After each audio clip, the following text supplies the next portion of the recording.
There you see in our screen the vehicle of the President of Liberia, His Excellency Dr. George Manuel Weah.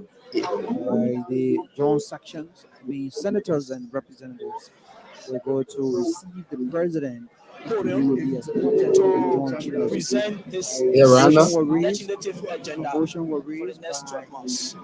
Thereafter, Representative the Speaker, members of the Executive Yes, Legislature Rana.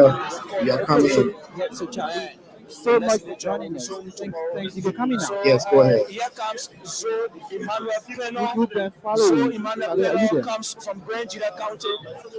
He is a strong supporter of CDC. I'm seeing Jackson Sibo, District 16. Jackson Sibo, District 16, Oswego County. The Sergeant Arms is here. I'm Broadcast seeing we are watching live in the United States Karas of Moses. America. Here comes the And as you President, know, President George George Weah is Emmanuel there. Weah. He's been greeted by Joe George Pena Emmanuel Weah, a and blue coat, Akara Spray, a his white shirt, children. and a Guys are also at that moment, they are escorting President George Weah into the rotundum of the Capitol building, where he's now entering. From there, he will be entering into the John Chambers of the National Legislature. Cyrus, you've been following the arrival of President George Weah and the euphoria there in Liberia. Yeah, it's by law. By law, that's what the Constitution calls for. The fourth working Monday of each year for the president to report to his people through the legislature, that is the direct representatives of the Liberian people, to report to them, presenting his legislative agenda, presenting his people of Liberia gets to know what he wants, highlighting his achievement over the years. I mean, the year that is the issue of the economy, peace and security, the rule of law, infrastructure development. What are those achievements of President Weah? We hope to hear them today from him. And this is a special one, Nathan, for me, because this is the last one leading up to elections, October. So I will not be surprised to hear in this speech the president talking about his second term bid. But something that is kind of strange to that of previous years, where you see party styles of the ruling party on the grounds of the Capitol building in T-shirts, campaign T-shirts, or party regalias. I didn't see much of that today. I've been following the live view since the first build-up began. Thanks to the guys, Amos and Ture, the CEO, and the rest of the team, making sure that Liberian people can see what's happening from Capitol building. So today is by law the fourth working Monday of January. It's the fifth Monday of, but like our guys said earlier on, the first Monday was a holiday, so the fifth. And when we look across the room, we see a lot of government officials, all of them deputies of the president. They're making sure they can have their seat. The legislature is fully in session. Like we listened to the chief clerk, there's a quorum for this session. Members of the diplomatic corps are also, in attendance. So all eyes are on that podium just in a few minutes when the president shall walk through the doors to talk to the Liberian people. And Cyrus, you see so- D-Max Kimia, D. you Max see Kimia Fanas is in there. development planning minister, All of the top senior government officials, even internal affairs minister. Yes, I think the speaker is saying something. Let's see whether we can get that. But guys, we're here on the standby and we keep following. Thanks for all the work. After the president's address, we will dedicate today's edition of Diaspora Talk to going into the meat, the nitty gritty of what President Weah would tell the Liberian people today. But we on the standby. Thank you. Yes, Thank that's Buffalo Chambers, Speaker of the House of Representatives. Thank you, Who's there Cyrus about to McGee and announce Charles from the the United president States of America. arrival Like you've into been following, the speaker is about to announce the arrival of the president with just 3 minutes to 4 o'clock in Liberia. And of course, any moment from now, the president will mount that podium here in the rectangle of the Capitol building, where he will be addressing the Liberian people on those developmental works during his first 6 years. Today mark exactly 6 years since he took office in 2018.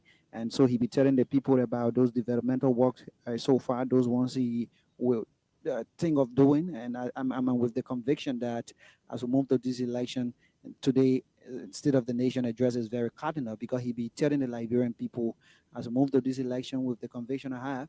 Uh, I think he will be talking about what the Liberian people needs to look up for, what they needs to go to the polls with, what are those things they think needs to be done.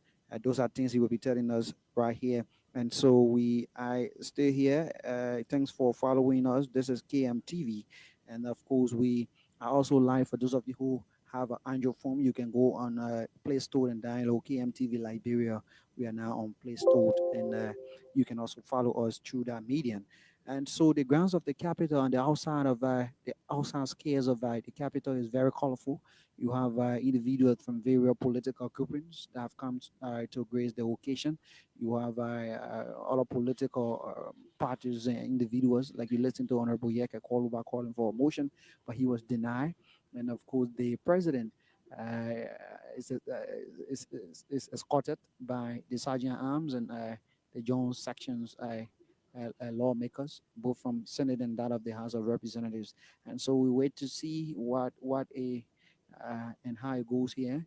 The time here is just a minute on the dot of 4 o'clock, and right as the president hit the rectangular, he'll be mounting the podium to go quickly to the State of the Nation address. But in doing so, there you see Jonathan Fonanti Kofa. He's the Deputy Speaker here at the 54th Legislature. Abochi, Senator Pro Tempore, is also here. Uh, you are following whatever part of the world we want to say welcome. You see Patrick Sudut right there, the deputy. Honorable ladies and gentlemen, The arrival I of have the the honor president now. at this time to announce the arrival of the President of the Republic of Liberia, His Excellency Dr. George Mane Weah. President George Manuel Weah. Okay, announced folks. the Let's now join, by the chief clerk of the House KMTV of there Representatives. for the There you arrival see of the President George president, the Weah in this day commencement attire. He of blow the coat president's suit. State of the Nation address. You see accompanying him is Akaras Gray, Zoe Emmanuel Pennon, Senator Zoe Pennon, and of course there you see the president is walking. Behind there you see other lawmakers escorting the president on the podium, and strictly you mount the podium for the address.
Excellency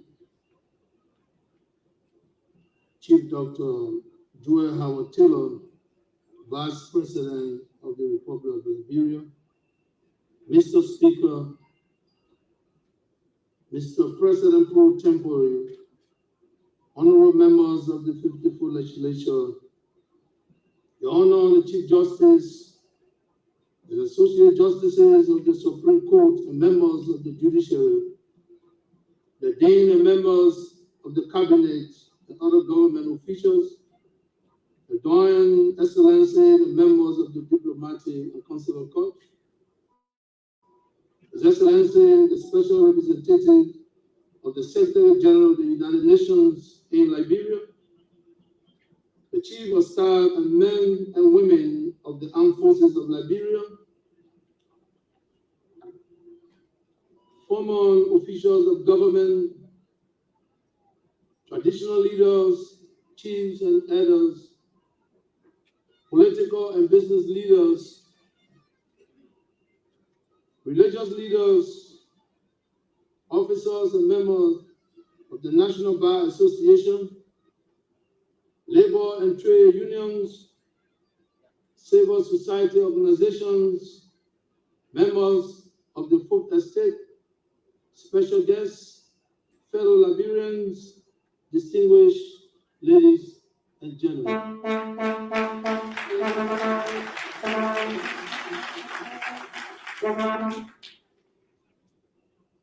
I come before you today in fulfillment of Article 58 of the Liberian Constitution, which requires me to report to the people of Liberia through you, their elected representatives, on the state of affairs of the nation.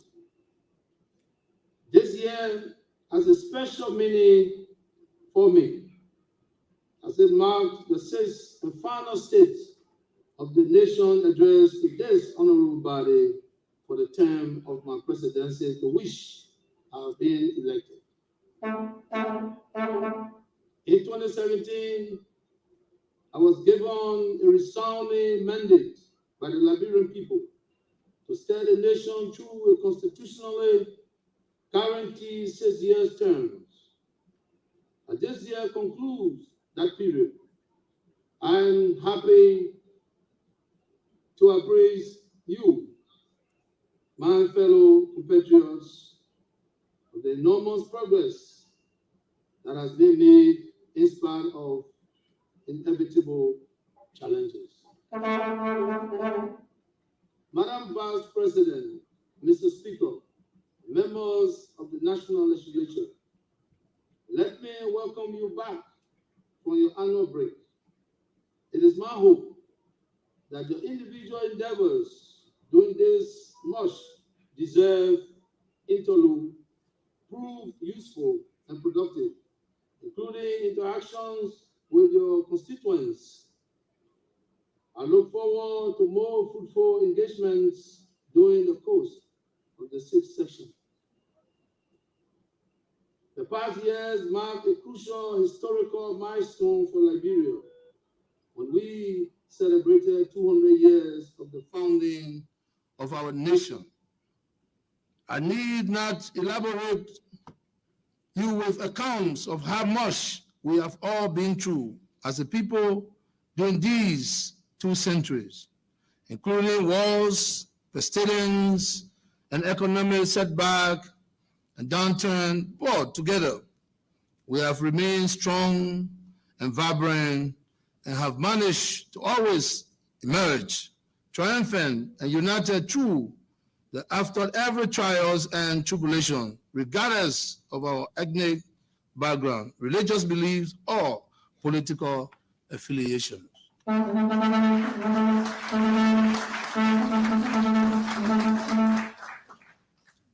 As your president, I have made it my overarching purpose and duty to work towards preserving the peace of the nation, ensuring always that we do not slide back into conflict. This has been the fundamental underpinning of all development and policy initiatives of my administration. The record will show that we have achieved undeniable success in these endeavors, while at the same time always ensuring that there is strict adherence to the rule of law and protections for the constitutional rights of our citizens as we consolidate our democracy and develop our nation. Our well-earned credentials as a nation of peace and democracy in West Africa will be put to the test in about 9 months from today, when we head to the polls of general and presidential elections. These will be the 4th election since the end of the war in 2003. They will be an important benchmark for judging the extent of the consolidation of peace in our country. Perhaps most significant is that these elections are the first to be primarily organized and administered by Liberia since the drawdown of the United Nations peacekeeping mission in 2018. This is our moment, therefore, to continue to demonstrate to the world that we are a peace-loving nation and that we are capable and ready to undertake elections that include all Liberians in a free and credible process.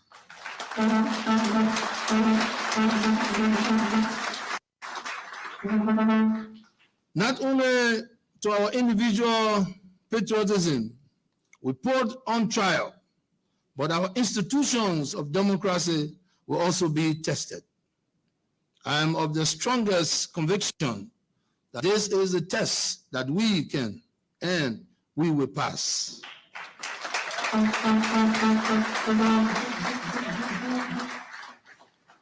As you may be aware, I have continuously reaffirmed my commitment to free, fair, and transparent elections and to respect the democratic will of the Liberian people.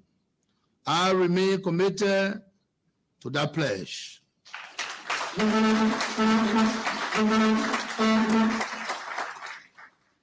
I want to thank our partners, choose among them Sweden, Ireland, ECOWAS, the EU, and UNDP, and the UN Peace Building Fund for their technical and financial assistance to the electoral process and for their partnership and collaboration to support the National Election Commission, political parties, other national institutions, and civil society organizations to be ready for this defining moment in our history. Mr. Speaker, distinguished ladies and gentlemen, we were all recently in shock when we awakened to news of the discovery of a large cache of arms in a container at the free port of Monrovia. We applaud the vigilance of all national security agencies for their collaborative efforts in effecting this bust. Coming on the heels of the October elections, this development is a major cause for concern. I have been made aware that the National Police Force continue to pursue every possible lead in the investigation of this illegal act, including diplomatic measures to have the alleged perpetrators face justice. As this year marked 2 decades since the signing of the Accra Comprehensive Peace Agreement in 2003, which ushered in a peaceful environment we continue to enjoy.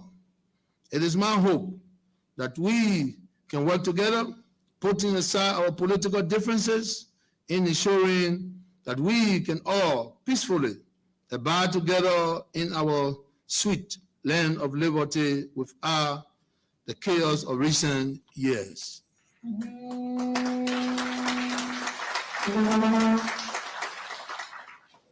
In so doing, it is both important and imperative that we summon our collective will to vigorously confront potential troublemakers and anastase by applying the full force of the law that is provided for such circumstances.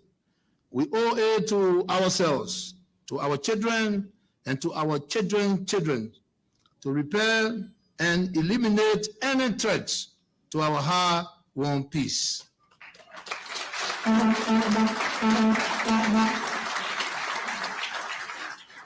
Madam Vice President and President of the Senate, Mr. Speaker, Mr. Pro Tempore, and honorable members of the legislature, in keeping with the tenets of Article 58 of the Constitution, I hereby present my administration's legislative program for the ensuing section and report to this august body on the state of the Republic, covering the economic conditions, including expenditure and income. As I deliver this, my last annual message to the nation in this term as President of Liberia, I will first of all want to thank my Vice President for her support during these years.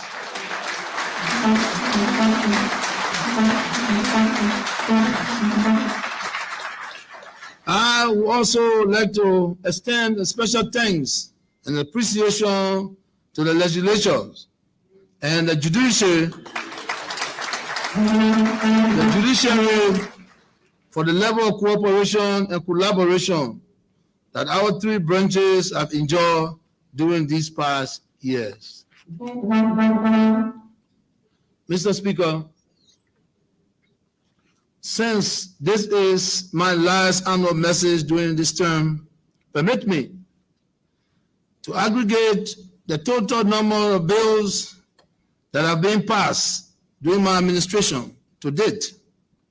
The 54 legislature has enacted almost 200 acts covering all aspects of our national endeavors. Permit me also to highlight from among these numerous pieces of legislation a few which, in my view, were particularly significant. These include, but are not limited to, the following.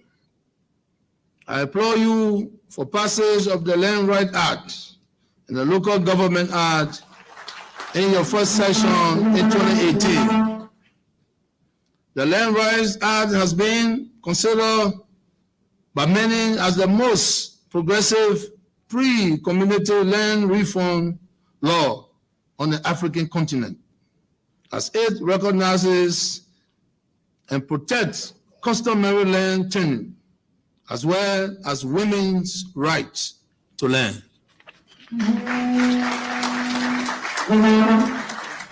The Local Government Act has established a system of governance consisting of local appointed and elected officials and grants them authority and resources to enable them to cater directly to the care and needs of the citizen in their respective counties. In the areas of health, education, roads, agriculture, and other development needs, no longer must our people always have to come all the way to Monrovia to get better services, because most of the things done in Monrovia can now be done in the counties. In related development, you passed the Revenue Sharing Law in 2022 to enable revenue sharing between central and local governments in Liberia. It was designed with the main objective of promoting domestic resource mobilization through fiscal decentralization for local empowerment.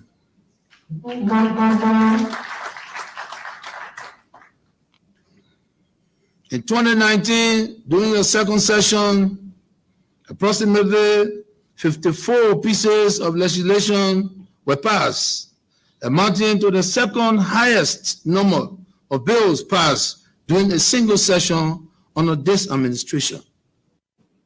This is highly commendable, and we applaud you for that achievement. Additionally, I want to commend you for passing the Power Theft Law, the Domestic Violence Act, and the Kamara Press Freedom Act of 2019. The Power Theft Law seeks to address the increasing theft of electricity through illegal connections, tampering with meters, and with transmission and distribution lines, as well as the theft of LEC's assets, including lights, poles, wires, and transformers. It establishes a system of prohibitions and penalties to deal with electricity theft, for which government intervention and protection is appropriate. Thank you also for the passage of the Domestic Violence Act, which is expected to promote gender equality and protect women and children from domestic violence. This law is intended to reduce the entrenched gender inequality practices which were on the increase in our country. Let me assure you that these laws will continue to be fully and appropriately enforced under my administration.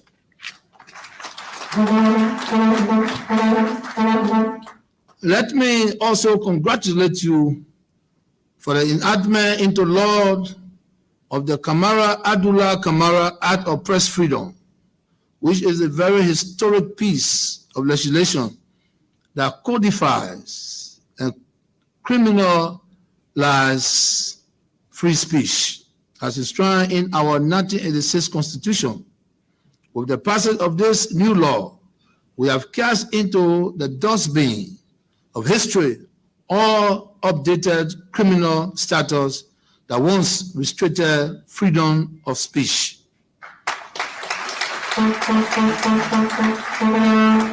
Today, we are proud to see that dozens of newspapers exist unhampered and unrestricted, along with numerous radio stations and TV stations that are now flooding our airwaves.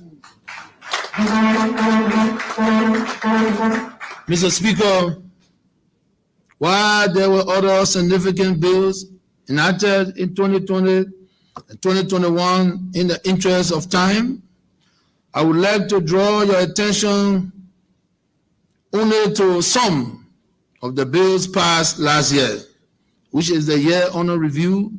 The year 2022 saw the passage of 56 bills, the highest number of bills passed thus far in a single session under my administration. In the interest of time, a detailed listing of these acts is attached to the annual message as Appendix A.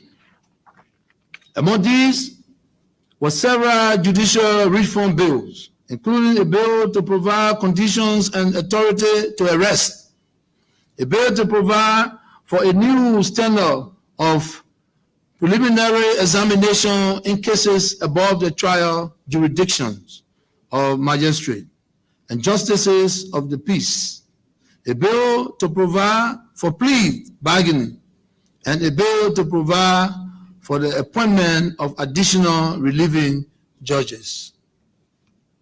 Together, these bills have instituted major reforms to our judicial system and will help to establish trust and give credibility to the judiciary. I thank you once again for passing these laws.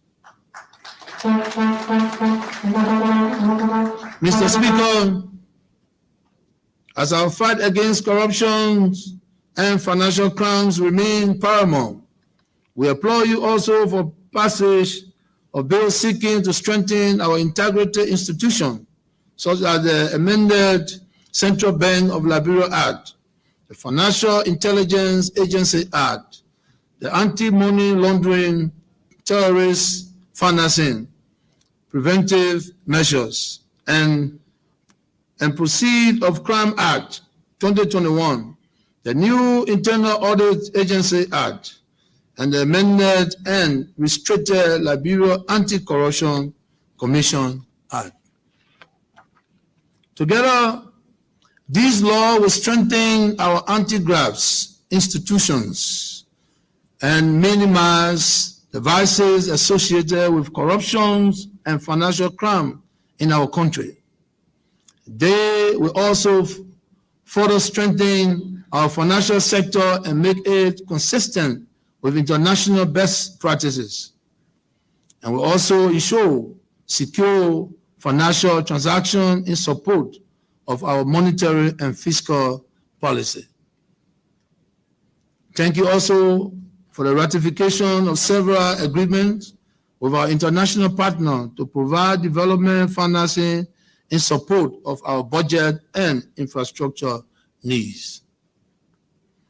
Mr. Speaker, one of the most significant achievements in support of our call for national unity was the passage of the Dual Citizen Bill last year.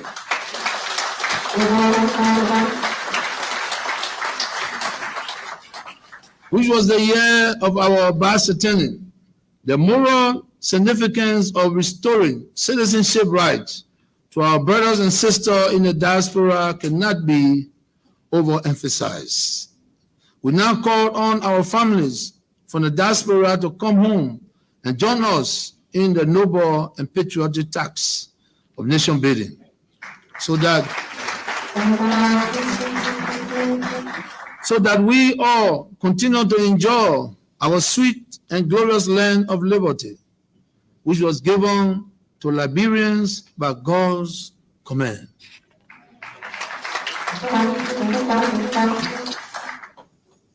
Thank you again, members of the Honorable Legislature, for codifying the 23rd of December 2019 opinion of the Honorable Supreme Court, making more true the saying that once a Liberian, always a Liberian.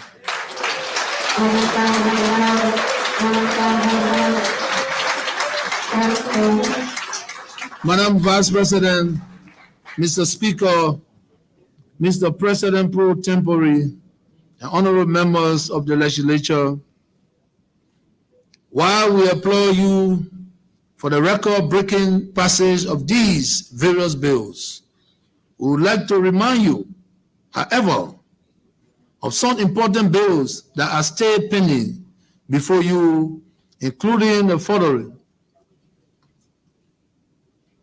agreement establishing the African Continental Free Trade Area, an act to establish the West African Police Information System, the status of the International Renewable Energy Agency, the Legal Aid Act of 2022, the Liberian Correction Service Act, an act to establish the Civil Service Commission, a revised public health law of Liberia, the revised and restricted chapter of the University of Liberia, and the International Solar Alliance Framework Agreement, just to name a few. These bills are very significant to the success of our pro-poor agenda, and we therefore urge you to consider their urgent passage in this sixth session. Mr. Speaker, it is our understanding that an affirmative action bill aimed at increasing women representation in the national legislature is being introduced under the sponsorship of the Women Legislative Caucus. And our Vice President, thank you, Madam. We wholeheartedly support these endeavors in our quest to achieve gender parity in our political space. In keeping with international best practices, we therefore urge speedy passage to enable it to be signed into law. I will also be submitting additional bills for your consideration that seek to improve our overall governance system and structure, enhance our economy, protect our business environment, and create jobs for our people.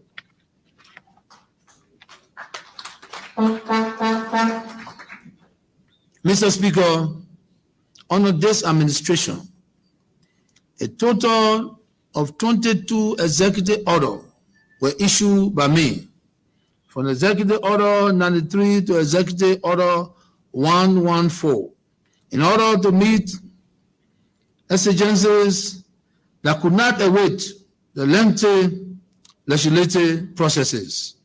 More especially, however, during the year 2022, I issued 8 executive orders as follows. Executive Order number 107, suspending tariff on off-grid solar renewable energy products. Executive Order 108, supporting integration and access to social services and safety nets for refugees and other vulnerable populations in Liberia. Executive Order 109, extending Executive Order 100, exempting the Liberian Water and Sewer Corporation from custom duties on selected items. Executive order is issued by me with Executive Order 110, extending Executive Order 101, repositioning the National Food Assistance Agency. Executive Order 111, exempting the Liberian Electricity Corporation from custom duty and GST on generation, transmission and distribution, equipment, materials, and fuel. Executive Order 112, establishing of the National Railway Authority. Executive Order 113, suspending tariff on rice. Executive Order 114, establishing the West African Police Information System. Mr. Speaker, as you go through the 6th section of this August body and the final year of the first term of our administration, let us be reminded that although we have worked hard, there is still a lot more to do together.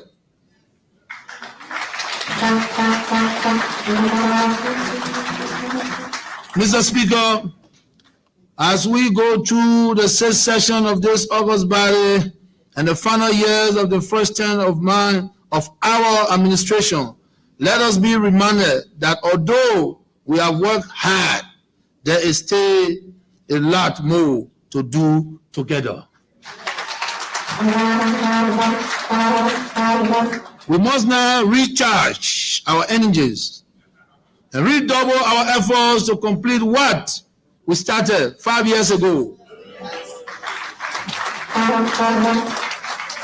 In a spirit of cooperation and collaboration, so as to fully realize the goals and objectives of the proper agenda for prosperity and development.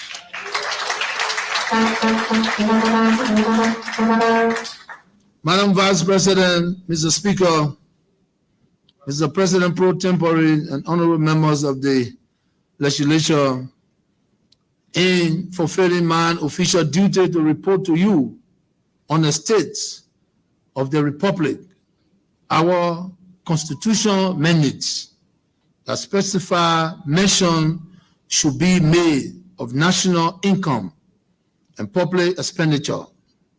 I will now set out to do so and to describe the broader state of our economy.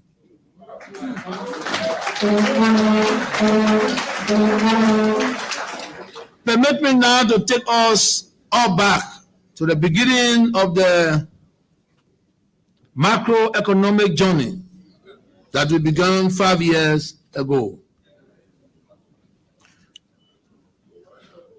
When I took the oath of office in January of 2018, the Liberian economy was in a state of major distress. The macroeconomic foundations were weak. The country's net international reserve, which had been used by the previous government to stabilize the exchange rate, was very low. The exchange rate had plunged into free fall. And there then, government did not seem to have the tools to deal effectively with stabilizing the currency at that time. As a consequence, inflation was increased at an alarming rate, while domestic revenue and development assistance were in decline. Our development partners met with me during my first week in office and informed me that the health pool fund, which had been paying the salaries of some 2,000 health workers, had dried up. They asked us to take these workers on the government's payroll at a cost of about 12 million United States dollars a year. The United Nations mission, which has been spending some 150 million United States dollars annually in Liberia, was also leaving, thereby depriving the economy of these resources. By 2018, all of these inflows were gone. The government's credit rating with commercial banks was at its lowest because the government could not settle its domestic obligations to lenders. The total government obligation to the Central Bank of Liberia was not even known because some government debts to the Central Bank was not officially recognized.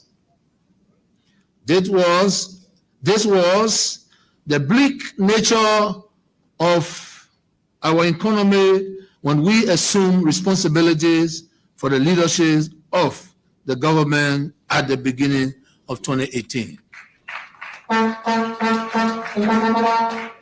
Mr. Speaker, what we did not realize at the time is that the recipe for economic disaster had already been set.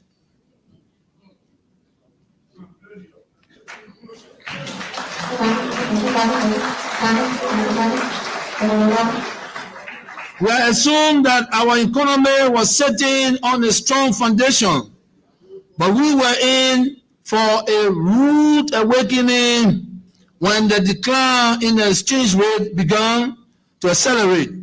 We had to get to work quickly to rethink, to rework, and to re-establish the principles of macroeconomic fundamentalism.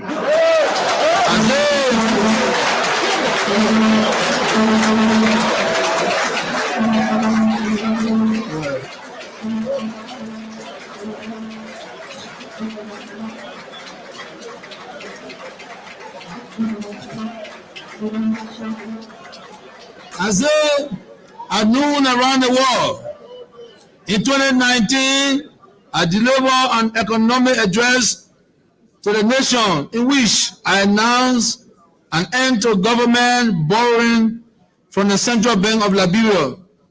This policy forced the government to depend on its own resources and to live within the means of the national budget.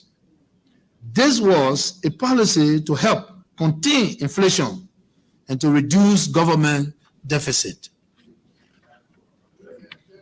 In 2019, we also set out to fix the broken and unfair wages systems in which government workers were paid without any set rules or pay grades. To end this unfairness, we had to abolish a general allowance system that was allowing this to happen. Although we were faced with revenue challenges, we were determined to keep all civil servants on the payroll. And so we adjusted the wage system and gave every government worker a salary which is based on a standard and consistent pay grade. As a result of this exercise, 15,000 civil servants received higher salaries, while some 7,000 were adjusted downward. Also in 2019, we entered an IMF-supported program and began a series of fiscal, monetary, and governance reforms. Under this program, the Central Bank of Liberia developed a new monetary framework that worked to stabilize the exchange rate without drawing down excessively on net international reserve, as had been done by the previous government. We set out to improve our fiscal balances, domestic debt management, and strengthen the fight against corruption. As a means of restoring government's credit rating, which was at its lowest in 2018, my administration formally and officially acknowledged all of its debt owed to the Central Bank of Liberia and issued bonds to commercial banks to settle the legacy debt that we made on the books. Mr. Speaker, 5 years later, the launch of these painstaking reforms, the results are out there for the world to see.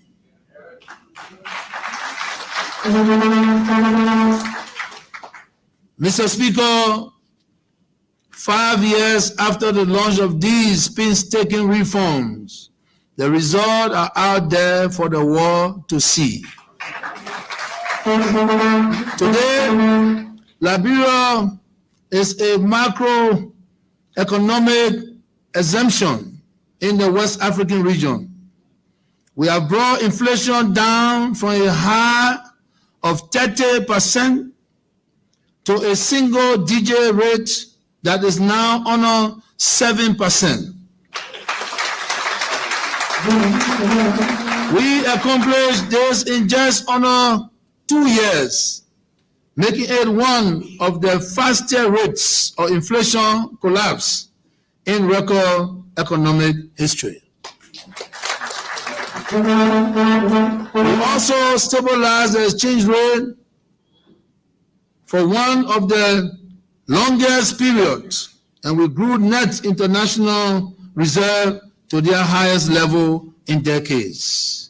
We increased domestic revenue to the highest level in Liberian history and took our national budget to its highest level as well. We established credibility to government finances and reformed the banking sector, which have been exposed to excessive risk taking and a high level of non-performing loans. With the increased domestic revenue generated, we undertook a series of development programs in roads, electricity, education, and health. Mr. Speaker, these results were obtained despite the outbreak of COVID-19. What this means is that if the pandemic had not happened, Liberia would have been on a faster growth trajectory than it's today. But we gave God Almighty the glory, and we thank our international partner for standing with us and for the confidence they continue to repose in our judgment and in our leadership.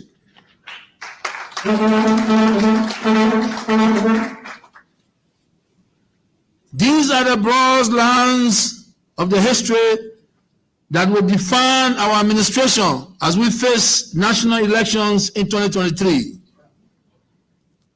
These are the macroeconomic and development narratives that the world is now beginning to learn about Liberia, but which our critics and opposition have tried to repress over the last several years.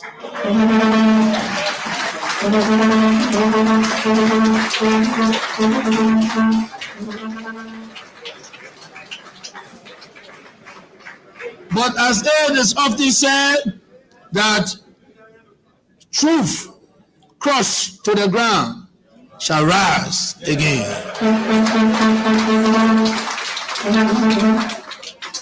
The truth of the difficult decisions and courageous corrections we have made during our tenure concerning the proper investment in education, health, road, and electricity are out there for all Liberians to see and experience. It is on these truths that we stand as we continue to face existing challenges to deliver a more prosperous future for all Liberians.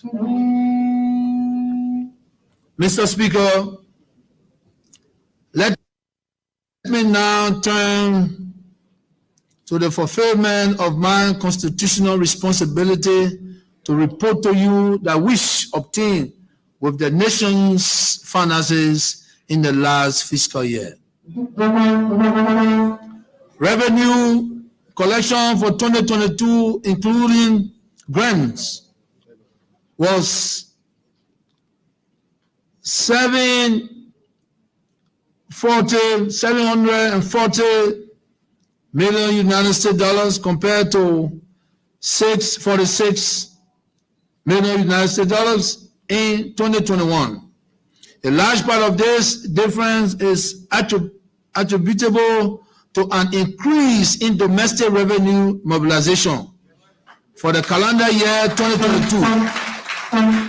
This revenue performance was driven by higher receipts of tax and non-tax revenue, especially taxes on international trade and taxes on income and profits. Of this amount, domestic taxes was $605 million, and extended resources received from our development partners was $135 million United States dollars. On the other hand, total cash expenditure for the same period under review was $774 million US dollar. The excess of expenditure over revenue collections amounting to $34 million US dollar is attributed to the use of treasury instruments. Of the total cash expenditure, $286.38 million or 37% was spent on compensation of government employees. $258.93 million or 33.45% was spent on goods and services, including grants and subsidies. 89.37 million or 11.46% was spent on domestic and international debt, and 139.32 or 18% was spent on public sector investment programs.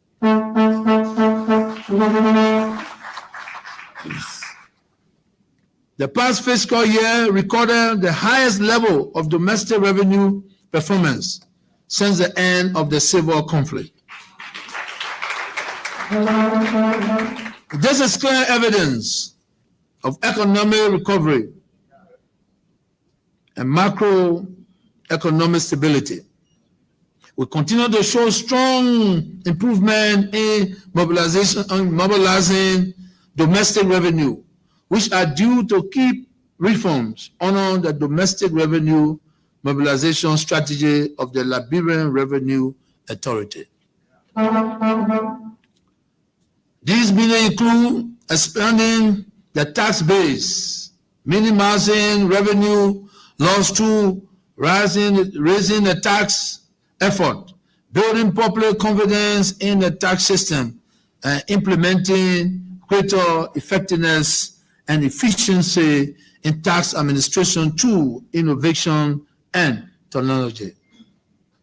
Sustaining domestic revenue performance is the only way we can guarantee the funding of our public sector investment program, which will then enable us to address critical infrastructure and social sector challenges, such as roads, electricity, healthcare, and education. It is also the only means to diversify the Liberian economy. I now hereby call on all national stakeholders to support these reform efforts. And I would like to also encourage all Liberians and businesses operating within Liberia to pay your taxes fairly and timeously as it required by law.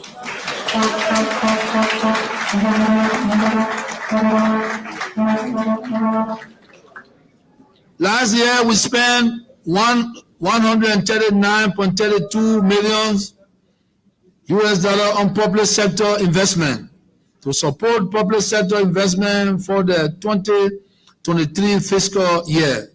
In support of our Pro-Poor agenda for prosperity and development, we are proposed to spend about $154 million, which is 19.8% of the proposed national budget for the 2023 fiscal year.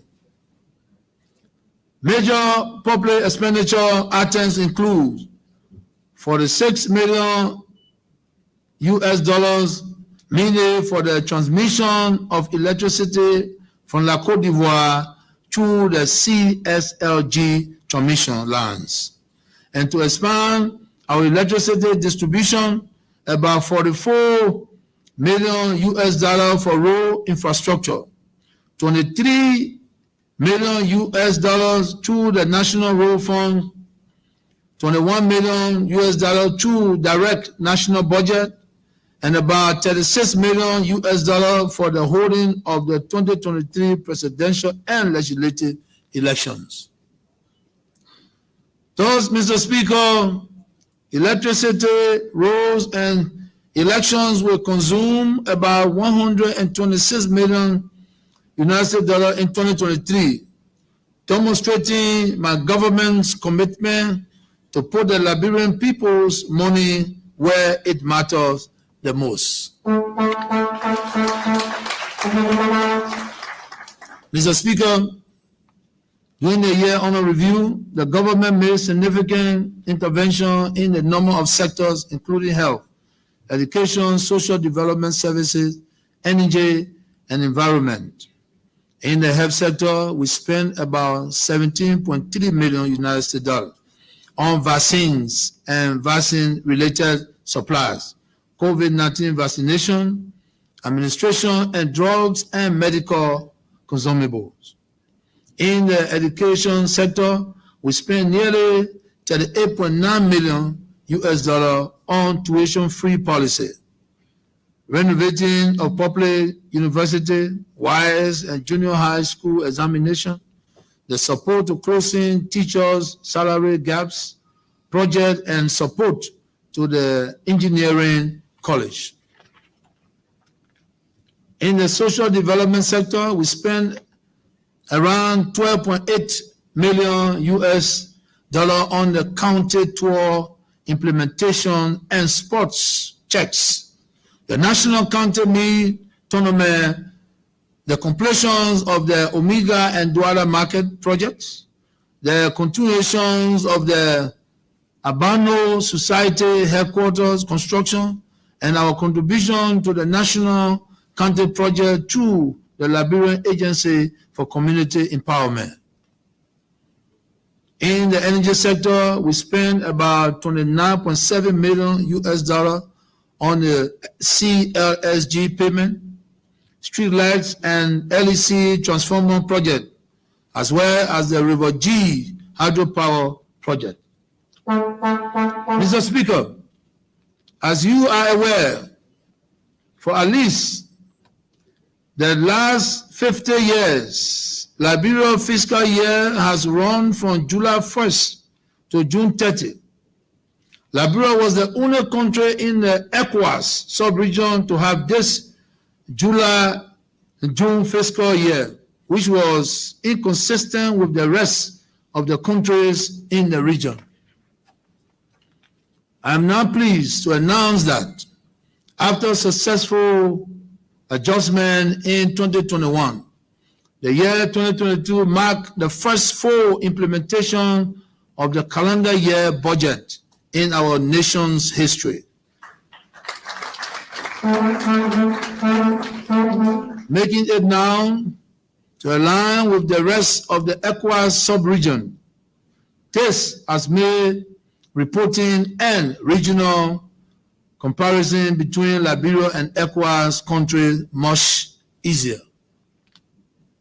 Mr. Speaker and members of the 54th Legislature, the 2023 national budget of $777.9 million United States dollars has been submitted to the House of Representatives for review, which is consistent with the total resource forecast for the period. The estimated domestic revenue is $667.9 million United States dollars, or 85.9%, while external resources are projected at $110 million United States dollars, or 14.1%. Consistent with our commitment to support public investment projects, we have increased capital expenditure in the proposed budget for fiscal year 2023 to $154 million US dollars, up from $143 million in the last fiscal year. Public investment is focused on key infrastructure investment, such as roads and bridges and the CLSG transmission line. Other programs include the upcoming general and presidential elections, election-related security, county tour implementation, the compulsory primary educational policy, the At-Risk Youth Empowerment Fund, and support to vulnerable small businesses. Mr. Speaker, Liberia recently concluded its fourth review on the IMF supported program. The outcomes demonstrate robust fiscal and monetary performance. In the review, the executive director of the IMF have noted, and I quote, "The Liberian authorities managed to keep the program broadly on track by preserving macroeconomic stability, ensuring a comfortable international reserve position, and maintaining debt sustainability," unquote.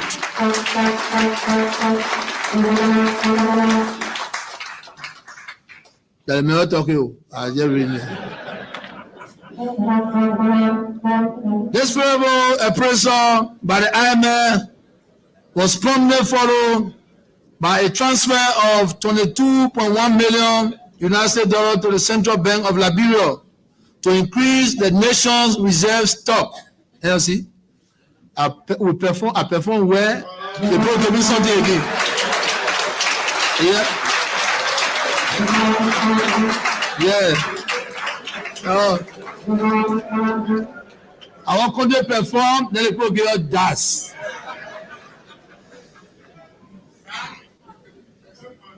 In support of our economic reform leading to a stable economy, we have maintained our commitment to the independence and autonomy of the Central Bank of Liberia. Although the preceding year was a difficult one for the economy, my government supported the various CBL policy measures that have kept the economic recovery on track. Despite the challenges posed by the COVID-19 pandemic and the ongoing Russia and Ukraine war, the economy grew from 5% in 2021 after two consecutive growth contractions in 2019 and 2020. Growth this year is predicted to rise to 4.2% from the 3.7% in 2022.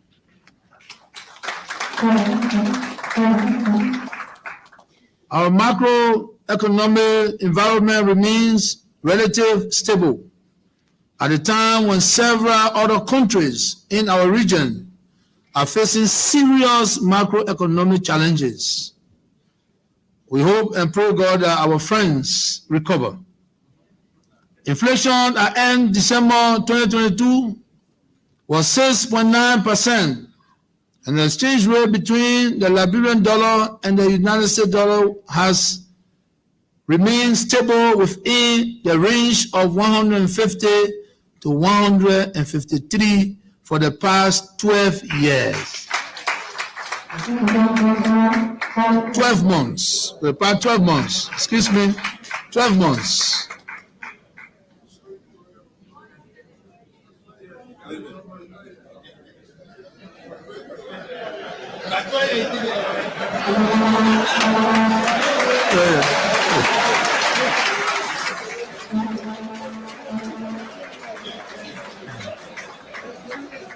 The exchange rate between the Liberian dollar and the United States dollars has remained stable within the range of 150 to 153 for the past 12 months.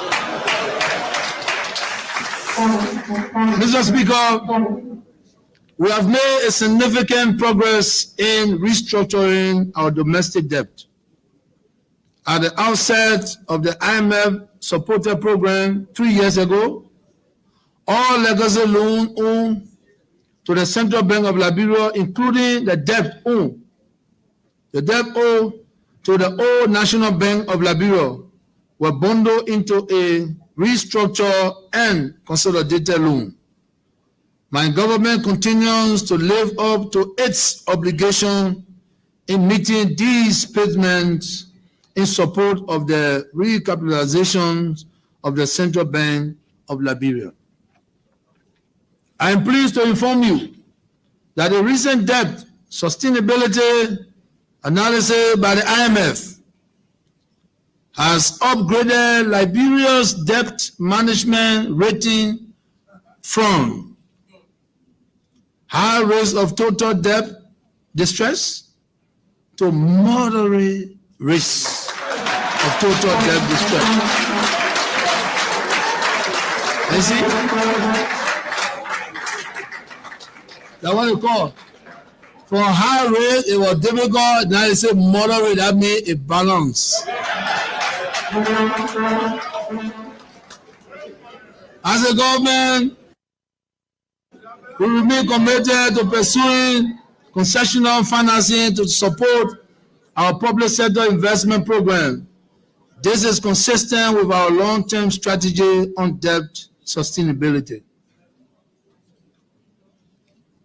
As of November 30, 2022, the total stock of domestic debt stood at $835.2 million US dollars, and the total stock of external debt stood at $1.13 billion US dollar, for a total public debt stock valued at $1.96 billion US, which is an increase of 12.6% when compared to the end December 2021 debt stock of $1.74 billion US.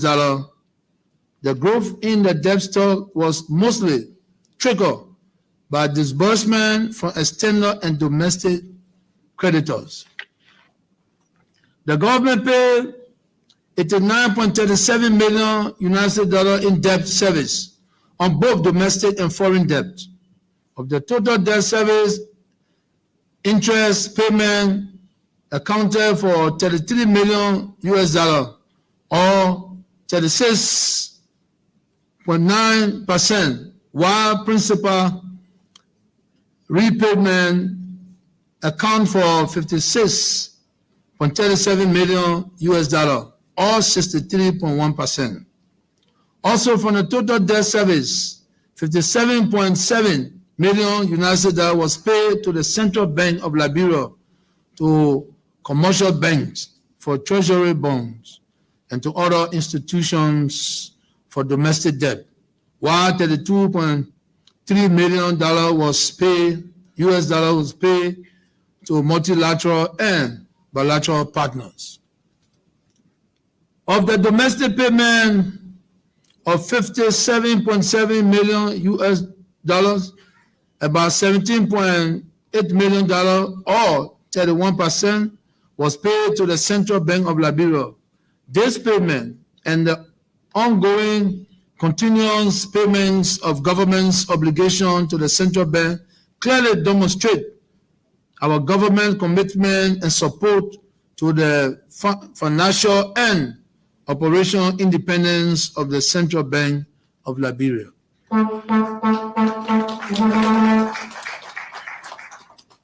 Mr. Speaker, I am pleased to report that the audit of the consolidated account is now current, with all audits backlogs being cleared. Currently, the General Auditing Commission is concluding an audit of the special fiscal year 2021, the fiscal year 2021, the payroll audit, and the audit of the domestic debt. These audit reports are expected to be submitted to you within the next 30 days. Mr. Speaker, we continue to implement reforms for the central government payroll and pension system, with the objective of improving the welfare of both active and retired employees of government through centralization and digitalization. Our payroll is now easily auditable, predictable, and adjustable in order to ensure fairness and efficiency, while at the same time increasing the welfare of civil servants.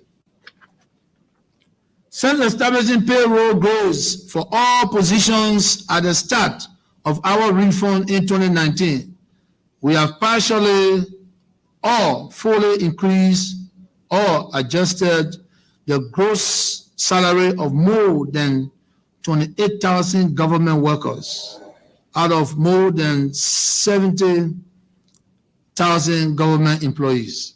These beneficiaries, employees include teachers, health workers in rural and hard-to-reach counties, and security officers within various security agencies.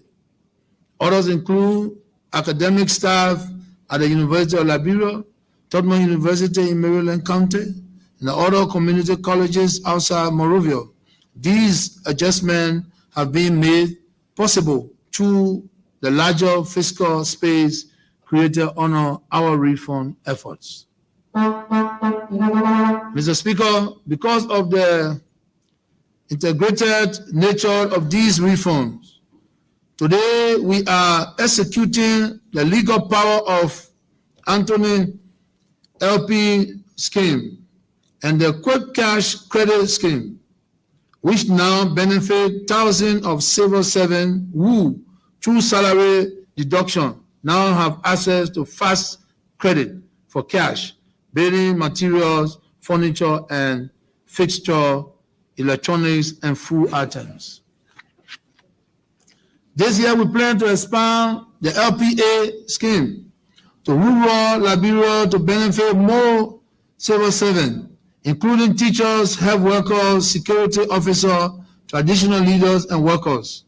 This expansion will also benefit rural businesses by increasing their sales and profit. Mr. Speaker, as domestic revenue improves, we remain committed to enhancing the welfare of government workers. I have been informed that some 15,000 government workers still make below the minimum wage of $150 US, as mandated by the Decent Work Act. This is completely unacceptable.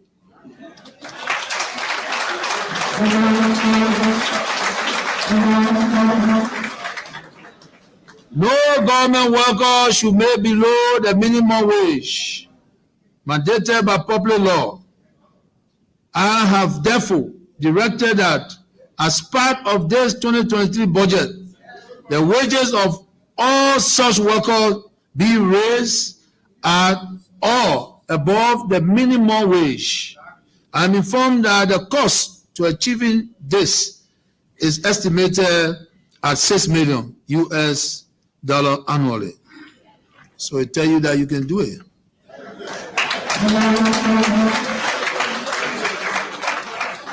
And so, Mr. Speaker, Mr. President Pro Tempore, and distinguished members of the 54th Legislature, as we accelerate the discussion for the 2023 national budget, I urge you to make the securing of this amount of $6 million US for these 15,000 workers one of your highest priority. I look forward to engaging you further on this, and we will talk it. Mr. Speaker, official development assistance, otherwise referred to as foreign aid, is critical to Liberia's economic growth and development, as it represents an important share of the national budget. In 2022, we negotiated and signed approximately 9 financing instruments with development partners worth a total of about $282.2 million US. These projects and programs supplement our continuing commitment to exclusive growth and development in Liberia. We continue to take steps to improve aid coordination. At the steering committee meeting of the PAPD held last year, I emphasized to our development partners the importance of coordinating resources in critical sectors such as health, education, and agriculture for more transformative results. The government and its partners have both reaffirmed their commitment to upholding the tenets of the Paris Agenda on Aid Effectiveness and are delivering framework under the PAPD to achieve this. But much more work needs to be done to deliver more results for the Liberian people. Mr. Speaker, 2 years ago, I delivered an address at COP26 in Glasgow, calling for carbon trading on the African continent. I repeated similar theme at COP27 that was held in Egypt last year. My vision is to have Liberia work with the international community to enhance Liberia's potential of being a carbon sink for the world. Given our huge forest reserves, smart climate finance is the way we want to go, and we encourage our international partner to help to get us there.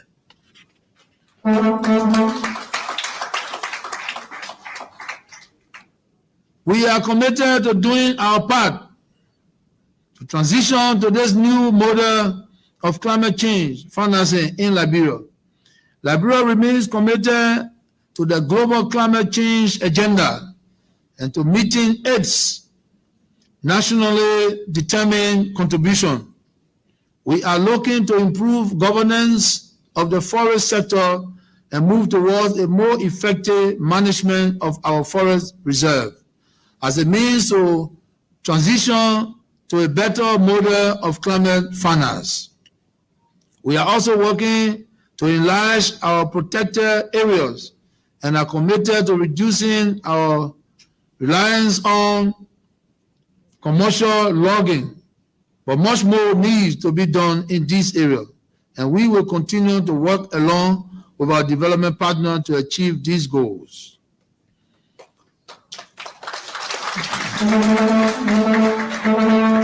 Towards this end, I will open a climate finance forum to be held at the EJS Ministerial Complex in a few days, where the government and its development partner will explore ways of rethinking climate change, climate finance, and carbon trading in Liberia.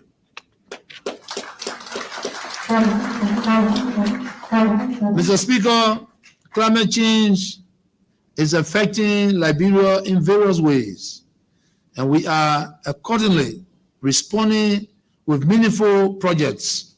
For example, following submission of a coastal defense funding proposal to the Green Climate Fund in 2021, a $25 million US coastal defense project for the township of West Point was approved, and the project has commenced.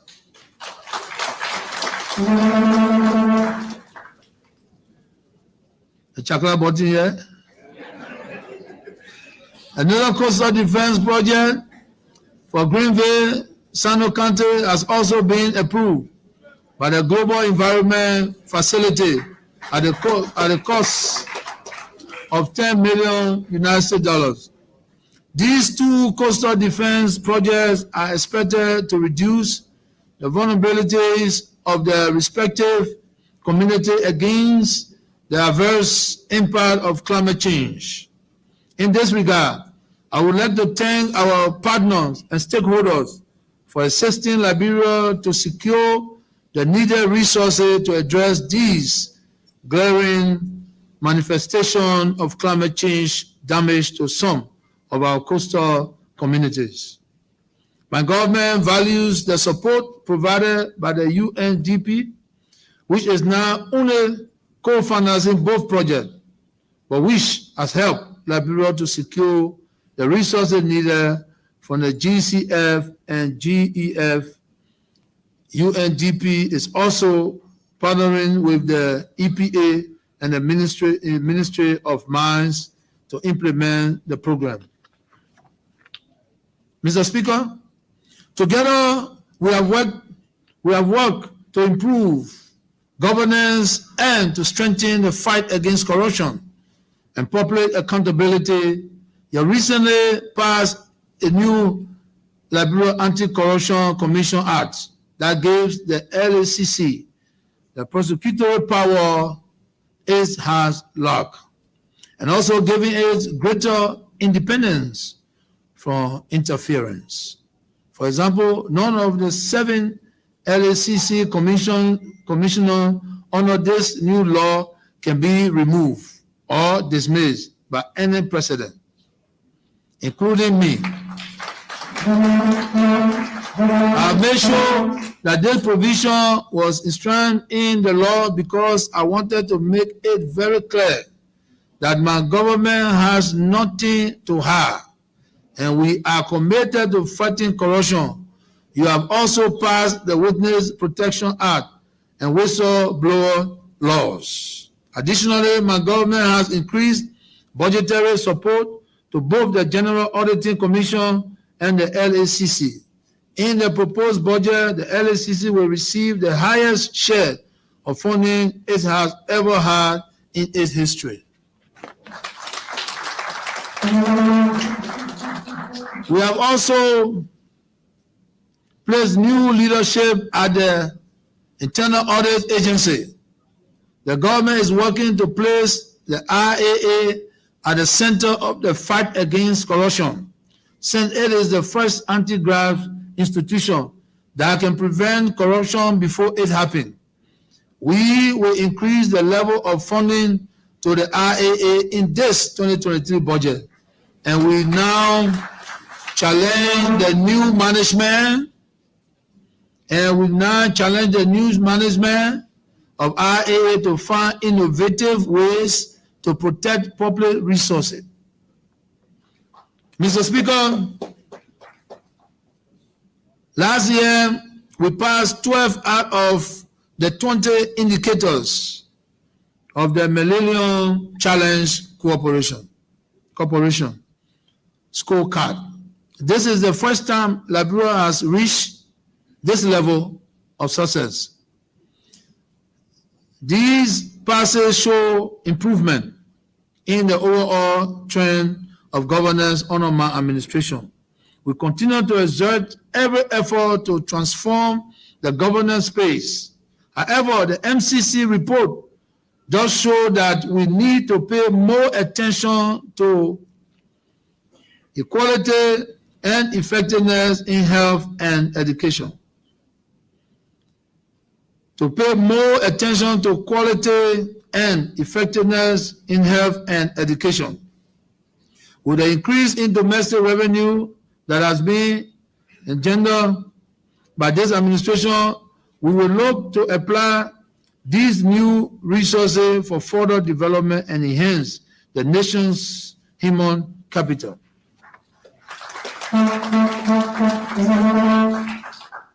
Mr. Speaker, distinguished members of the 54th Legislature, the development and improvement in Liberia's human capital has emerged as the biggest generational challenge we face.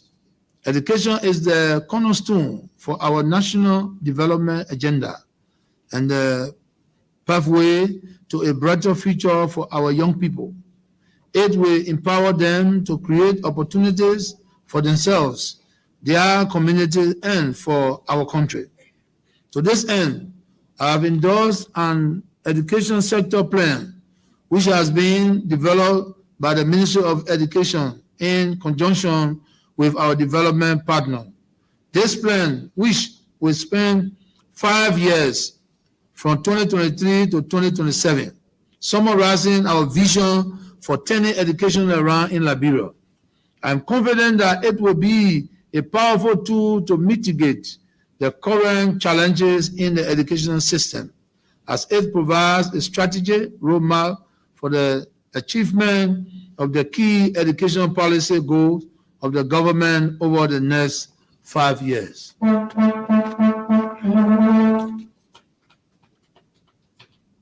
The education sector plan will require government to commit more than $500 million over the next 5 years. As government revenue increases, as forecast, my proposal is that we should devote an increasingly large share of these new revenue streams to this new plan in order to secure the future of our young people in Liberia. However, the success of this plan will depend not only on the Ministry of Education, but also on the goodwill and commitment of all education stakeholders, government ministry and agency, and the full participation, contribution, and cooperation of all Liberians and foreign residents in Liberia. Therefore, I want to encourage all of us to join our collective efforts together in working vigorously to achieve the targets identified in the education sector plan 2023 to 2027 in order to make our education sector better. Mr. Speaker, consistent with Article 39 of the Liberian Constitution and your joint resolution of 2022, empowering us to undertake the 2022 National Population and Housing Census, I am pleased to report that the census process is about to be concluded and that the provisional results are being finalized. The 2022 census represents not only Liberia's 5th national population and housing census, but most notably, it also represents Liberia's first ever digital census, and is one of the first digital national enumerations in our region. As you are aware, the processes leading to the commencement of the census encounter various operational and logistical challenges. This was not to be unexpected, given the large scale of a project such as a national census. Nevertheless, with a strong and concerted effort from all stakeholders, these challenges are being handled under the able leadership of the Vice President, to whom I assign oversight responsibility. I've been informed that a significant percentage of the Liberian population has been enumerated, and that provisional census results are expected to soon be announced, while the census thematic reports and final results should be published shortly thereafter. Mr. Speaker, I am pleased to inform you that the census process has been conducted in accordance with the United Nations technical recommendations for the 2020 round of census, and it is conformity with both regional and international standards. I therefore take this time to express my profound thanks and appreciation to all national and international stakeholders who form a part of this national endeavor to deliver a successful census.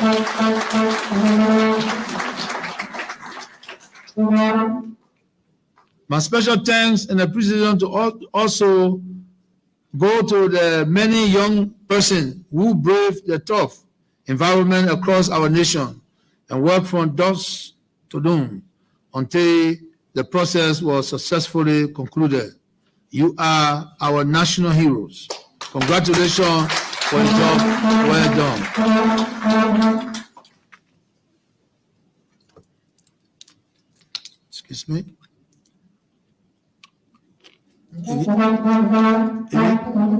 If you can't feel.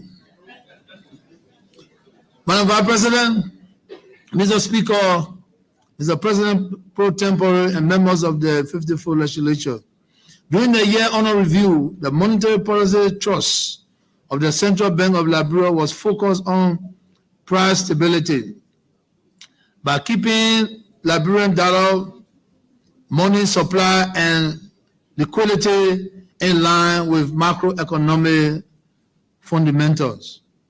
Because of the soundness and effectiveness of these monetary policy, we have been able to protect the purchasing power of the Liberian dollar. The exchange rate of the Liberian dollar vis-a-vis the US dollar has recorded one of the longest periods of stability in recent time, and it is today considered as one of the most stable currency in the West African sub-region during 2022.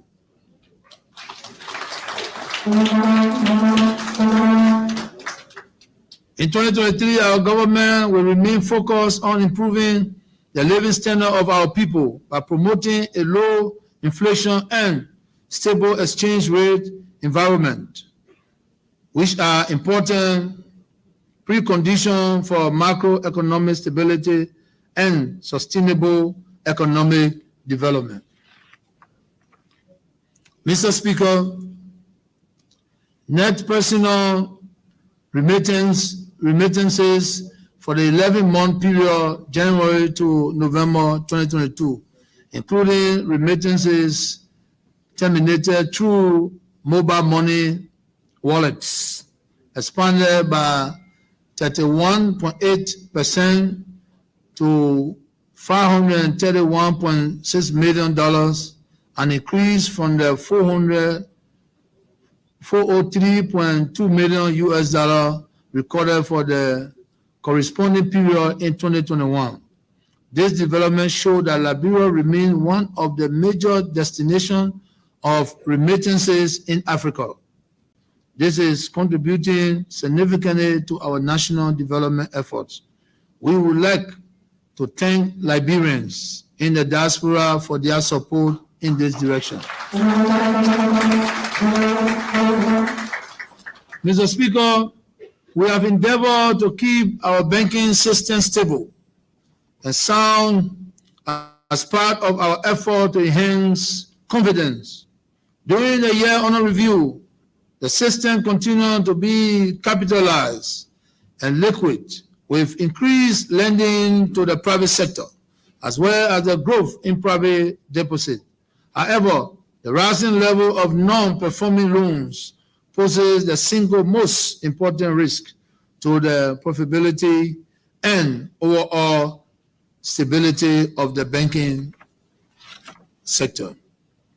In this regard, the government will give full support to the central bank in pursuing delinquent borrower in line with the law and in the interest of the public goods. Mr. Speaker, for the year 2022, our external sector showed strong performance. Our trade deficit narrowed due to growth in exports. Despite the significant rise in our imports payment, especially for petroleum products, our current account deficit also improved, despite the challenges with our current account balance. My government, through the CBL, has made significant effort in building Liberia's international reserves position to over 4 months of imports coverage, largely due to special drawing rights allocation from the IMF. This target exceeds both the ECOWAS reserve threshold at the least 3 months of important imports cover and the target set under the IMF extended credit facility. This achievement means that Liberia is in a strong position to withstand any potential external shock in protecting the value of the Liberian dollar and promoting macroeconomic stability. Mr. Speaker, I am pleased to inform you that for the first time in the history of Liberia's financial system, my government has established a secondary market to redeem public debts. The central bank licensed the Liberian Merchant Capital Limited to own and operate a discount house, which will provide additional liquidity to respond to the demand of our economy. This effort, in addition to issuance of CBL bills and government treasury bonds, will further support the development of the money market and a functioning financial market in the country in the medium term. Mr. Speaker, in addition to ensuring that there are adequate banknotes and coins to serve the needs of the economy in both the short term and medium term. My government is also promoting the National Payment System Program. The digitizations of our financial services and transaction is important not only for achieving our financial inclusions agenda, but also enhancing efficiency in our public financial management. In this regard, the government, through the central bank, has secured up to $7 million from World Bank to finance the upgrading of our national electronic payment suite. This project will significantly help in promoting interoperability among the different players in the payment system space, promote regional trade through the Pan-African payment system infrastructure, and promote effective and transparent public financial management through improved revenue collections and payment for expenditure. Mr. Speaker, in 2021, the 54th National Legislature, through a joint resolution and with approval from my office, authorized the CBN to implement a comprehensive currency reform program. This mandate called for the full replacement of the existing Liberian banknotes and the legacy coins, which are assumed to be in circulation, with a new family of banknotes, and to introduce new coins. As we all know, this is a major national tax, critical not only to addressing the perennial problem of shortage of Liberian dollar in the banking system, but also supporting our broader objective of promoting de-dollarization of the Liberian economy over time. I am pleased to commend the effort of the CBN honoring the leadership of the Board of Governors and the management for the achievement thus far. The currency reform project has been proceeding well and accordingly to plan. Notwithstanding all the many challenges, the CBN has worked with both the printing and meeting companies to ensure that quantities of banknotes and coins planned to be brought into the country in 2022 were all delivered before the end of 2022, adhering to the stipulations of the joint resolution of the National Legislature that no new currency shall be brought into the country in the 2023 elections year.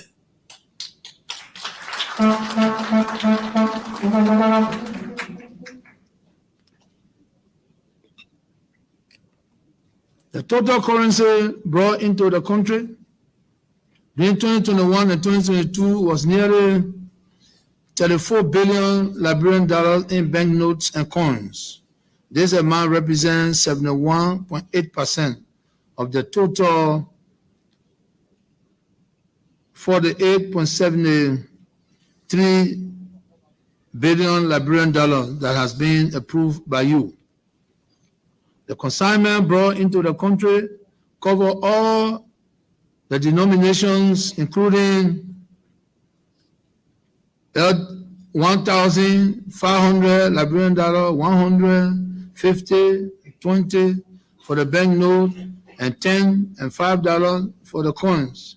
The remaining amount of the approved banknotes and coins, representing about 28%, will be brought into the country in 2024. It is worth noting that as at end December 2022, the bank had withdrawn and destroyed a total of 10.41 billion Liberian dollar legacy banknote from the circulation.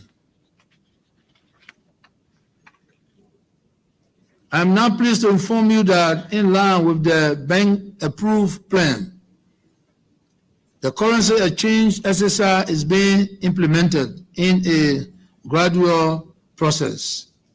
Through the commercial banks, the CBN has also informed me that it has also taken measures to decentralize the exchange SSR across the country through the utilization of its Banga Cash Hub and plan to extend to Vojema and Zweju by the first quarter of this year. In addition, the CBN has reached an agreement with the commercial banks to ensure the exchange of the new currency in all parts of the country. Meanwhile, the CBN has been engaged with various stakeholders, including the public, to educate and sensitize the population on the currency reform program, the features of the new currency, and the implementation process. These engagements have helped both in the managing public expectation and in protecting the integrity of the exchange process. While the CBN has not announced a specific timeline for the exchange SSR to be completed, the bank is optimistic of replacing a significant portion, if not all, of the old banknotes and coins by the end of the first quarter of this year.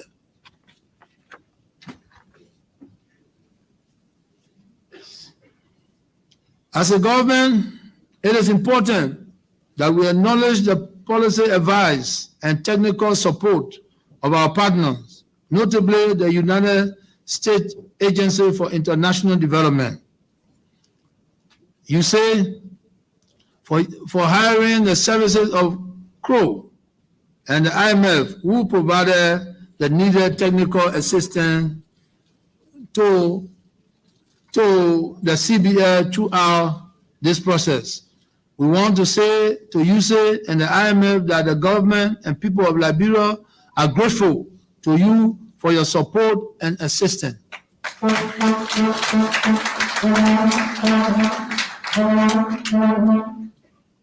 Madam Vice President, Mr. Speaker, Mr. President pro tempore, and members of the 54th Legislature, during the year under review, our foreign policy and foreign relations remain on a firm course. As we broaden and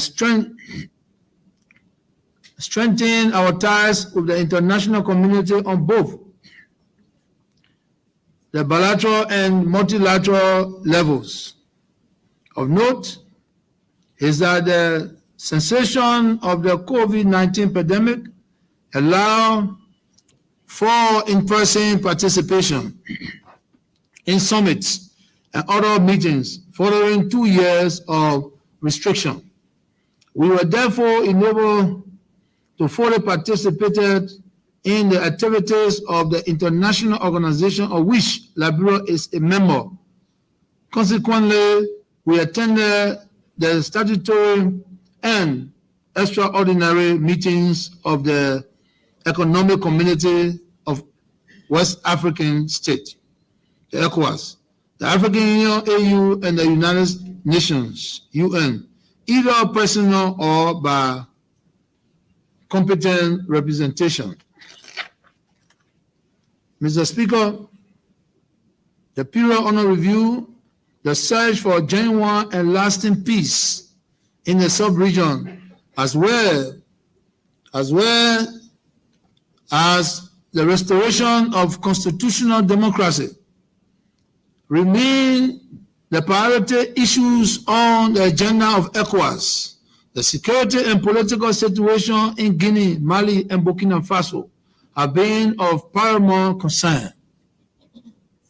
We continue to support the peacekeeping operation in Mali with the presence of a contingent of the armed forces of Liberia embedded within the United Nations mission MINUSMA in that sister state. We continue to work with our colleagues to resolve the constitutional impasse in the Republic of Mali in order to restore constitutional democracy. The key objective is to restore political order through the holding of free, fair, and transparent elections in the soonest convenient time.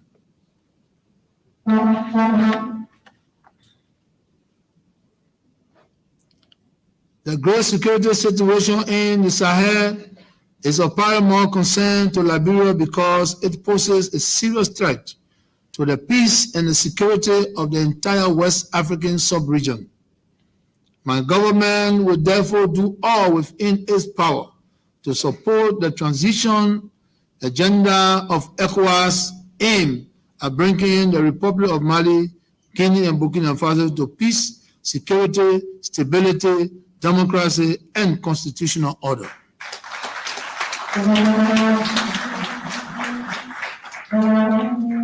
Mr. Speaker, with the lifting of COVID-19 restriction, we made several trips abroad to represent the national interests of Liberia, most notable, among which we were the following.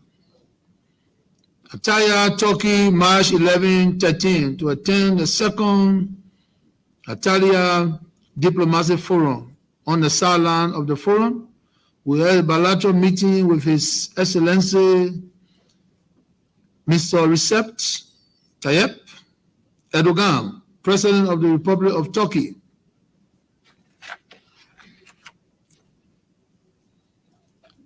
Abidjan, Côte d'Ivoire, May 8-10, 2022, to attend the Hub Summit on Drought, Resilience, and Sustainable Land Management. Malabo, Equatorial Guinea, May 27-29, 2022, to attend a summit of the African Union. Abu Dhabi, United Arab Emirates, May 29-31, 2022, for a working visit. Abroad Bapulu.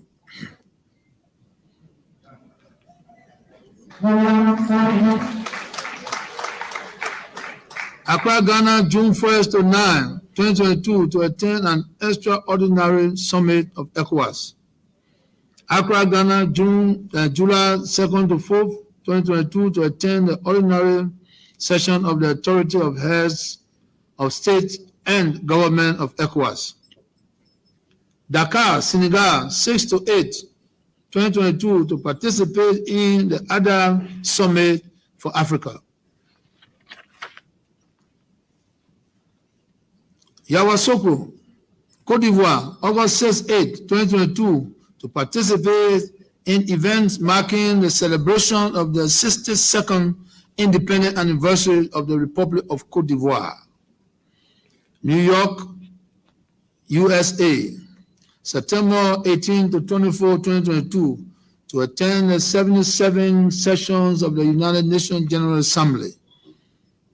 Tangier, Kingdom of Morocco, November 2nd to 5th, 2022, to participate in the 14th editions of the May Days International Forum, where I was invited to give the keynote address. Sharm el-Sheikh, Egypt, November 6 to 18, 2022, to attend the COP27 summit. Paris, France, November 11 to 15, 2022, to attend the 5th edition of the Paris Peace Forum. Doha, Qatar, November 18, 29, 2022, to attend the official ceremony of the FIFA World Cup 2022 as guests of honor of FIFA and the Emir of Qatar.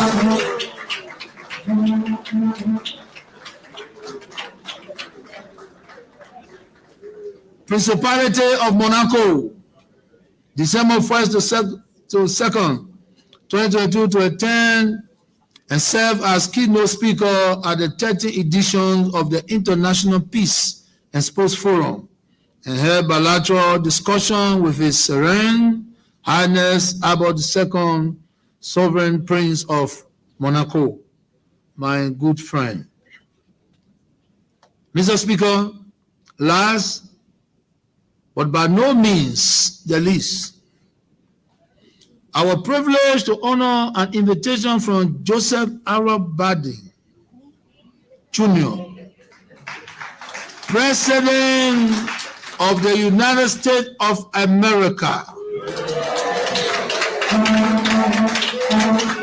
to participate in the U.S. African Leaders Summit, which was held in Washington, D.C., USA, from 13 to 15 December 2022, where I addressed different forums, delivering a keynote address at one of the largest of these forums, the African and Diaspora Young Leaders Forum. I highlighted the vital role of the youth and diaspora in Africa. I called on young people and diaspora Africa to play meaningful roles in Africa through innovations, investment, and knowledge transfer. I informed them of the passage in Liberia of the law authorizing dual citizenship and allowing women to pass citizenship to their children, which revises a long-term ban and essential for consolidating a vibrant, progressive, inclusive, and just society. I received a special public commendation from United States Secretary of State Antony Blinken when he stated, and I quote, "President Weah, I would like to thank you for your great leadership and for strengthening the U.S.-Liberia bond," unquote. So it is not me who says so. The Secretary General of the United States, Mr. Blinken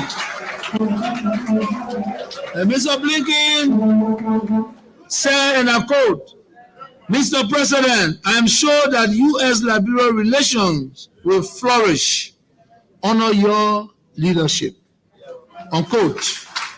And you know what? You know what? He's absolutely right. He's absolutely right, because I always stated, and I will say again, like I said in France, America is our traditional partner. So, if a friend of America is our friend, it's okay. But if you're not a friend of America, then you're not our friend.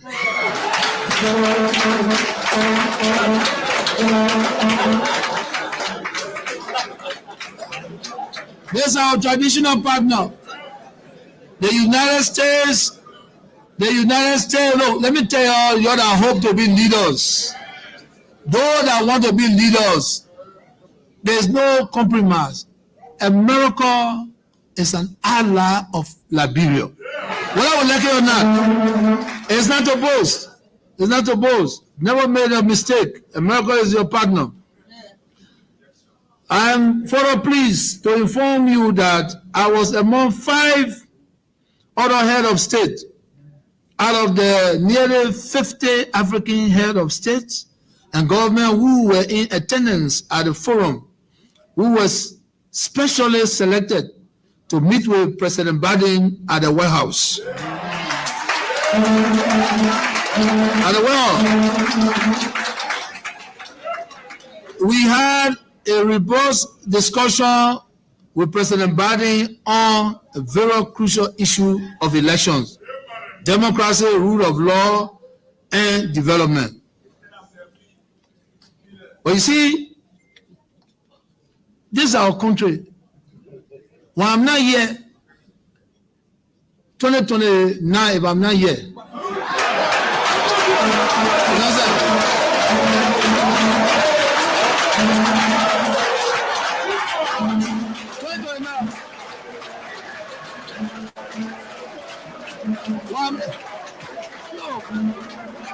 Okay.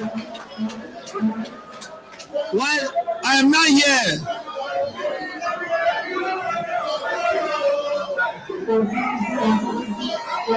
well, thank you. Thank you. Thank you. Thank you.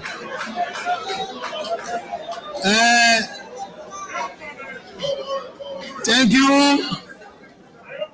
I am here and I'm glad that my brother from Bon Mines. You see, this is the country that we dream of.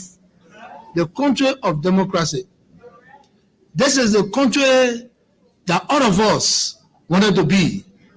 Today, this country where the president can wear shirt, you can wear the same shirt, and nobody can hold you on the side.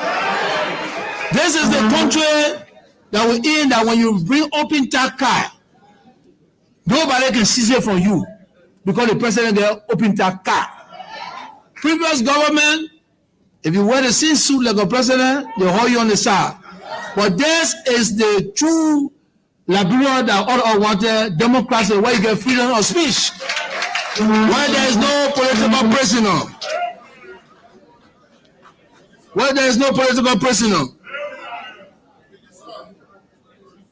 During this exclusive but vital meeting, I and the other head of states made a strong pledge and commitment to hold free, fair, transparent, and peaceful, and inclusive and democratic election in our respective countries.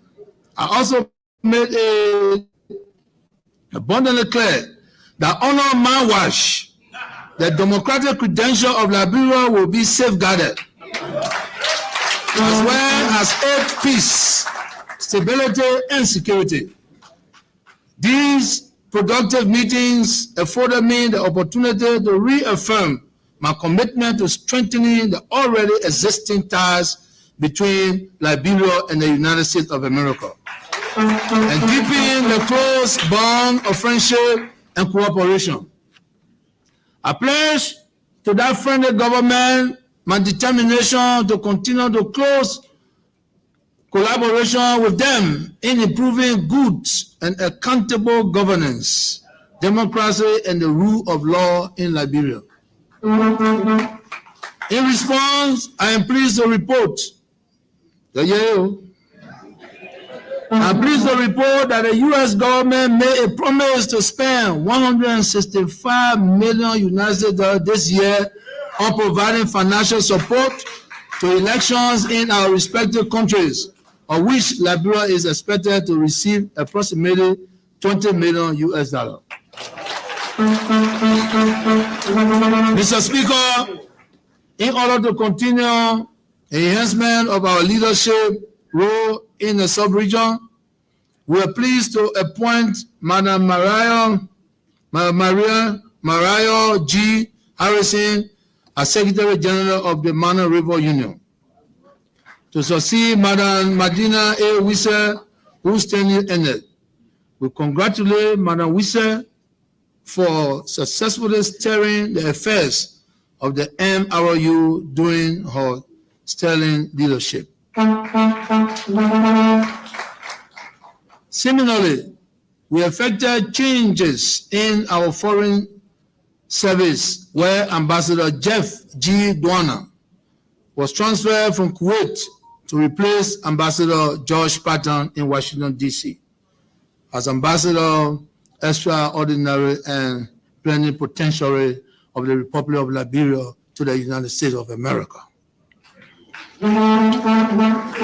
Also, at our permanent mission to the United Nations, Madam Sarah Fanien was appointed Ambassador and permanent representative of the Republic of Liberia to that august body.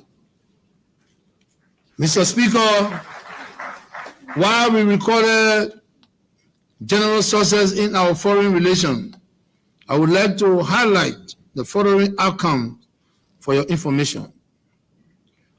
Construction and dedication of a 100-bed state-of-the-art referral hospital known as the Emirate Hospital in Bopolu City, Bapolu County.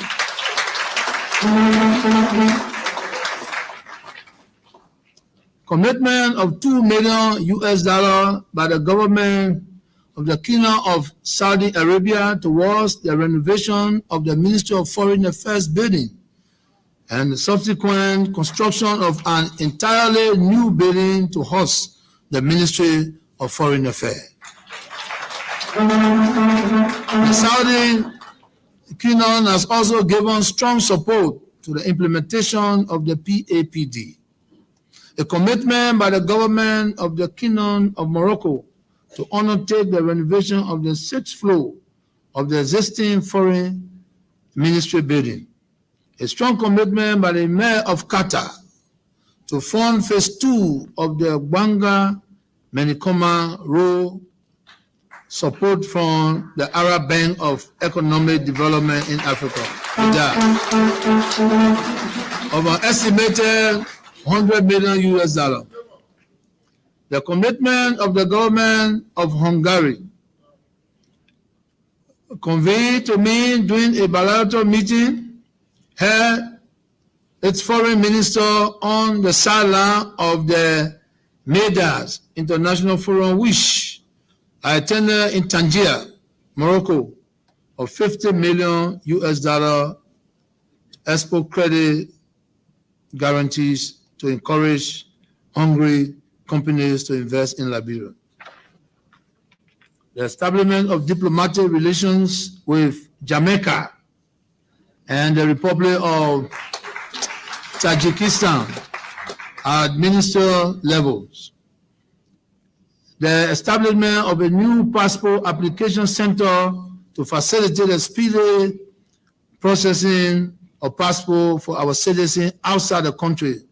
This center will ease the constraint Liberians have faced with obtaining travel documents as well as generating more revenue for government. Additional centers are located in Nairobi, Kenya, Victoria, South Africa, Melbourne, Australia, Chicago, USA, Los Angeles, USA, Minnesota, USA, and New Delhi, India. These centers are set to be commissioned and made operational very soon. Mr. Speaker, during the year under review, a number of new ambassadors were accredited to Liberia. These include emissaries from Japan, South Africa, the Gambia, the Czech Republic, Zimbabwe, Spain, and the Slovak Republic, and ambassadors from the Vatican and the Republic of Guinea were recalled. During the period under review, we saw 8 legislative acts that were published into handbills. They are listed in the Appendix B, attached to this annual message. Also, during the period under review, some of our compatriots honor their earthly journey and transition from the earthly realm of the terrestrial to the glory of the celestial. To honor their lives and work, official gazettes were issued by the government announcing their sad demise. In the interest of time, their names are listed in the Appendix C attached to this annual message. May their soul rest in perfect peace. May I now ask you to stand for a moment of silence as we pay our respect to their passing.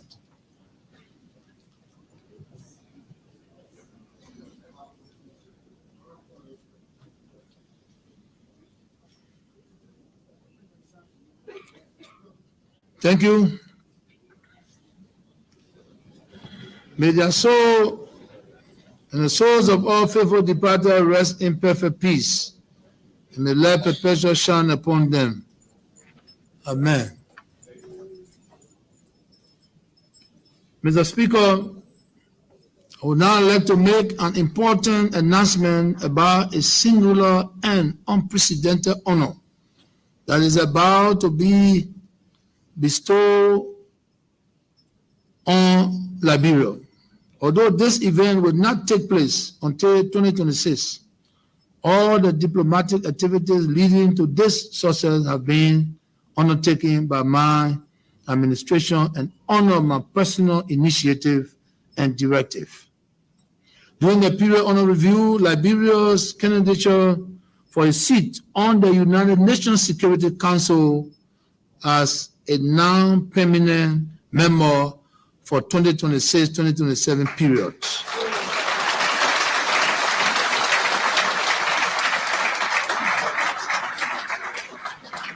Was endorsed during the 40th ordinary session of the Executive Council of the African Union, held from February 3rd to 7th, 2022 in Addis Ababa, Ethiopia. This candidature of Liberia for a seat on the UN Security Council was also unanimously endorsed by the African Group of Ambassadors at the United Nations in New York.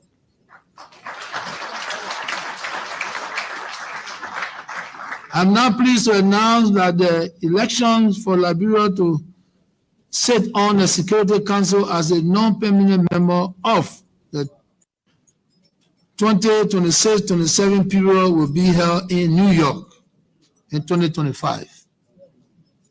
Needless to say, this will be a very proud moment for our nation and represent the full acceptance of Liberia among the Committee of Nations as a responsible country capable of making significant contributions to global peace and security by sitting on the United Nations Security Council, the highest and most important forum for world peace. Imagine the significance of the journey we have traveled over the past 2 decades, from being a war-torn country, ravaged and destroyed by civil war, that lasted for 15 years, which required the deployment of the largest United Nations peacekeeping force at the time, UNMIL, to bring peace to our troubled land, and now having a seat on the Security Council of the very United Nations that have been set to save us from ourselves. We have a lot to be thankful for as a people.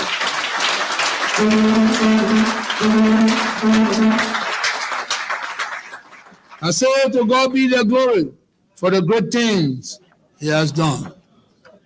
Madam Vice President, Mr. Speaker, Mr. President Pro Tempore and members of the 54th Legislature, the road network of our country continues to remain the focus and passion of my administration. And today I am pleased to inform you that we have made considerable gains in the road and transport sector during the period under review. The Ministry of Public Works remains the fulcrum of our development agenda through the full executions of its mandate to plan, procure, and construct public infrastructure. It has continued its constructive engagement with our traditional financing partner and has been successful in raising funds for the construction of new primary road network, as well as for the implementation of several additional development projects. With the support of our partners, we have made significant gains in the pavement of primary roads for all ongoing projects. To date, excuse me. To date, a total of 45 kilometers have been paved on the Gbanga to Salaye road corridor. 20 kilometers has been paved on the Ganta to Saklepie road. 31 kilometers Sanikore to Lokatuo road corridor. has been paved. I'm also pleased to inform you that we have paved 30 kilometers of the Ganta to Yekepa road corridor and continue to make progress on the Rubber Sports to Medina Road and the RRA road corridor, both of which are funded exclusively by the government of Liberia. All of these road work are still ongoing. In addition to these gains on our primary road construction project, the 40-kilometer Tapeta to Toastown Road construction project is ongoing, while we have commenced the pavement of project affecting persons along this corridor to facilitate early commencement of work when the project is contracted and signed in the first quarter of this year. In an effort to ensure accessibility of our people between Ganta and Zwedru, I reported to this body in my address last year that the government was engaged in discussing with the World Bank to secure the financing that will alleviate the problem faced by commuters using this stretch of road. As Liberians, we can all recall the difficulty faced by road users that travel along this particular road corridor. This situation also causes major impediment to the economic development of our people. This route is a major trade corridor to a large part of this country and to the rest of the region. The completion of this road will be a game changer in the travel dynamics of our country. Against this background, Mr. Speaker, I am pleased to inform you that talks with our partner were very fruitful, and we have now secured the full financing required to connect the remaining 75 kilometers between Toastown and Zwedru, as well as the 10-kilometer road corridor between Toastown and Ivory Coast border, Ivorian border. In addition to these achievements in the sector, the consultant for the design and studies of the 110-kilometer road corridor between Florican to Zwedru has been procured through funding by the African Development Bank.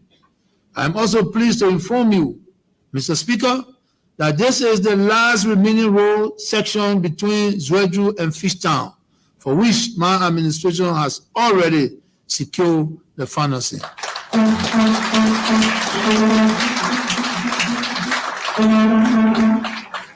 With this major commitment, secure processes ongoing for the preparation of the document leading to the procurement of consultants and contractors, I can assure this august body that our nation is on a positive path to make the smooth travel from Ganta to Harper on asphalt paved road a reality. As a matter of fact, as we speak, the construction of the 20-kilometer road section between Fishtown to Florican is currently ongoing. Continuing with our primary road connection between counties and capital, I previously mentioned that progress has been made in securing the commitment of funding by our Arab partners, which include Saudi Fund for Development, Kuwaiti Fund for Arab Economic Development, MEDAI, and OPEC Fund for International Development for the construction of the Salahi to Konya Road corridor. This arrangement is still on course, and the recent re-ratification exercise between government and the funding partner has given us hope that these works are soon to be moved from the planning phase into active construction activities. Additionally, study are far advanced on the 50-kilometer Barclay Bay to Cromwell Road, which is being funded by the ECOWAS Bank for Investment and Development, and construction work are expected to commence this fiscal year. Mr. Speaker, when we commenced our leadership, the total paved road in our national road network was only 745 kilometers throughout the entire country, representing less than 5% of the network. Today, we have increased this number to 1,375 kilometers, with an additional 436 kilometers paved in the primary road category alone. Madam Vice President, Mr. Speaker, Mr. President pro tempore, and honorable legislators, as we advance with our road construction work, it is important that maintenance of the primary road corridor is continued in order to ensure accessibility of our people throughout the country. Even during major setback, like the rainy season, while new road construction is a priority, my administration has also committed resources for the maintenance of the already existing road assets throughout the country. In this regard, maintenance work are ongoing on approximately 500 kilometers of unpaved primary roads, including the 38-kilometer Greenville to Wea Towns Road in Sano, the 118-kilometer Greenville to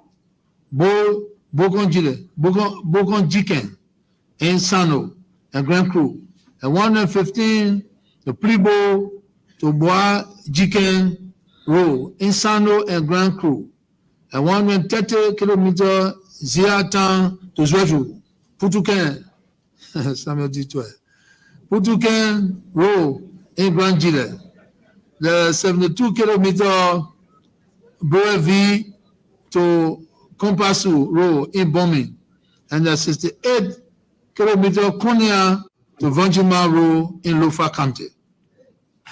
Maintenance work are also ongoing along the Simpor Bridge to Tamabur Highway and the Harper to Kaloken Road. We have also continued our efforts in the cleaning of drainages across Liberia, including Monrovia and other cities which are prone to flooding during the heavy downpour of rain each year. With the active involvement of communities, we incorporated community-based organizations which ensure employment of several community members in taking up responsibility for the cleaning of drainages within their respective neighborhood. Mr. Speaker, upon my ascendancy to the presidency in 2018, one of my administration's immediate action in the road sector was to operationalize the National Road Fund, Office of the Liberia. Today, this action has derived immense benefit for the road sector and has enabled the effective delivery of our roads program for our beloved country. I am proud to reveal that since my incumbency, a total of 198 kilometers of community roads in 7 counties have been completed, with over 75 kilometers ongoing, through the contribution of Liberians who pay their fuel levies. For every gallon of gasoline or fuel oil they purchase, we continue to expand this program in maintaining our existing network and the construction of new community roads. In this regard, The construction of the 5.4 kilometer road from Johnsonville to Mount Barkley is ongoing and will be completed by June this year. The 12 kilometer Johnsonville turning point to Mount Coffee Road is also going on, along with the 4.2 kilometer Soul Cleaner Road, the 2.1 kilometer Peace Island to 540 community, the 0.6 kilometer Fanti Town Road, and the 2.3 kilometer New Georgia to Gulf Road. In addition to these works, Mr. Speaker, we have also commenced some new projects, including the 1.5 kilometer Riverview Road to Hotel Africa Road, the Kisi Camp to GSA Road, which is about 300 meters. The layout and ongoing pavement of 8.7 kilometers of the Kakatan City streets, and have reassumed construction of the 3.2 kilometer Bali Island access road.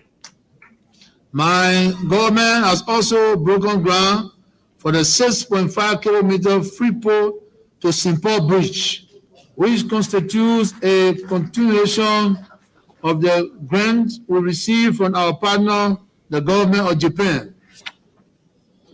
As we focus on our roads program, we continue to see the significant adverse impact of climate change on our communities and people. We recognize the need to address important livelihood issues as we expand our developmental efforts throughout the country. I am therefore pleased to inform this August body that our government has signed a 10 million euros grant for the funding of the Morovia Integrated Development Project provided by the government of France through its French Development Agency. This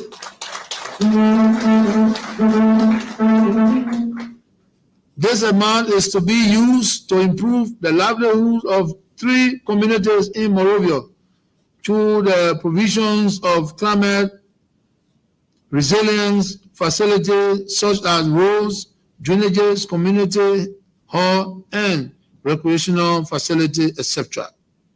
In an effort to expand this program to the rest of the country, an additional funding of $40 million has also been provided by the World Bank through the Liberia Urban Resilience Project to promote climate resilience infrastructure in the rest of Morovia by the construction of new drainages network.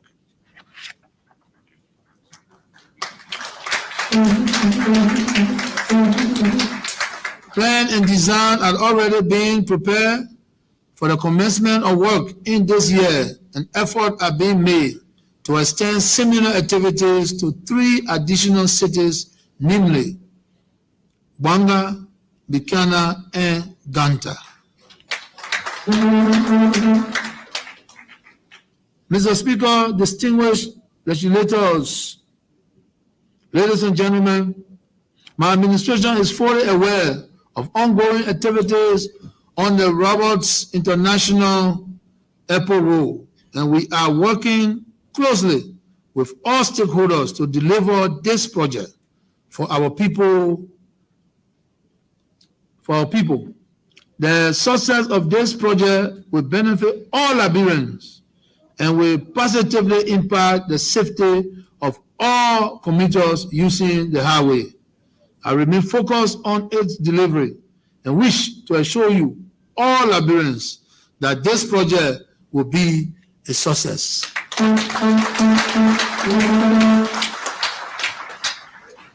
Mr. Speaker, as the agenda for development continues in these challenging times, we have completed and dedicated the additional 4 markets constructed at the Omega International Market and are working with the leadership of the Liberian Marketing Association and partner to ensure a smooth transition of marketers to this market ground.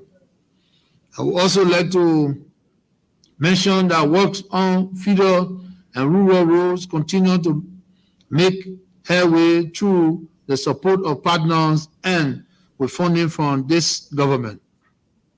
In this regard, we are continuing our rural road maintenance activity through the establishment of 10 community-based organizations that are now directly benefiting 17 towns and villages from these communities and providing improved livelihood for the people along these road corridors. Similarly, the Liberian Swedish feeder roads project, in support of our Pro-Po agenda, continues to demonstrate a strong commitment to the development of firm farm-to-market roads that serve the livelihood of small rural communities. In line with the objective, the period under review saw the complete rehabilitation of an additional 77 kilometers of feeder roads, as well as the regraving of an additional 94 kilometers of feeder roads under the same program.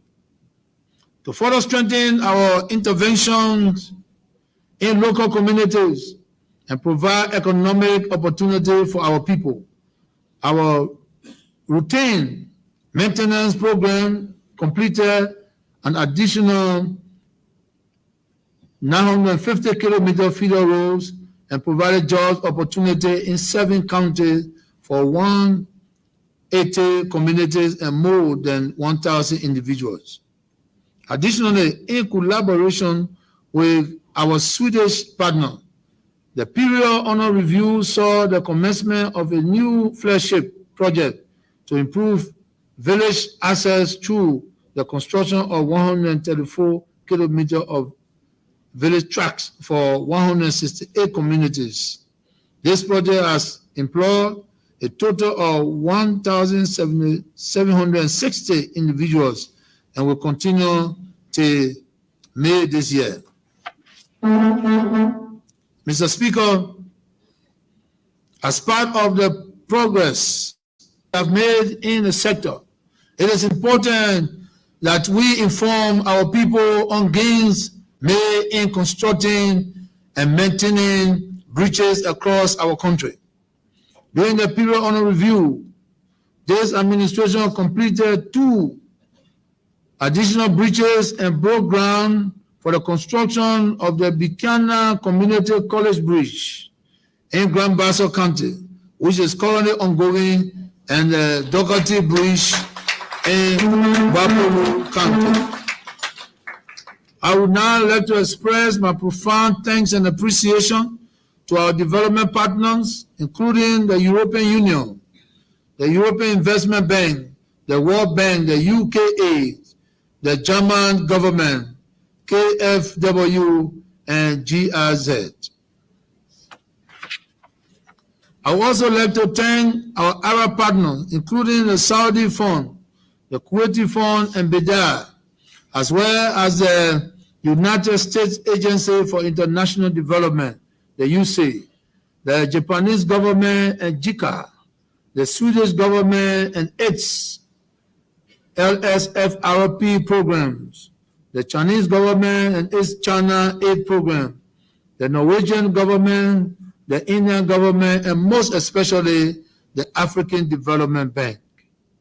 The people of Liberia will forever remain grateful to these important and significant development partners for their commitment and continual contribution to the development of our country, and for their support to our National Development Plan of my government, the Pro-Po Agenda for Prosperity and Development.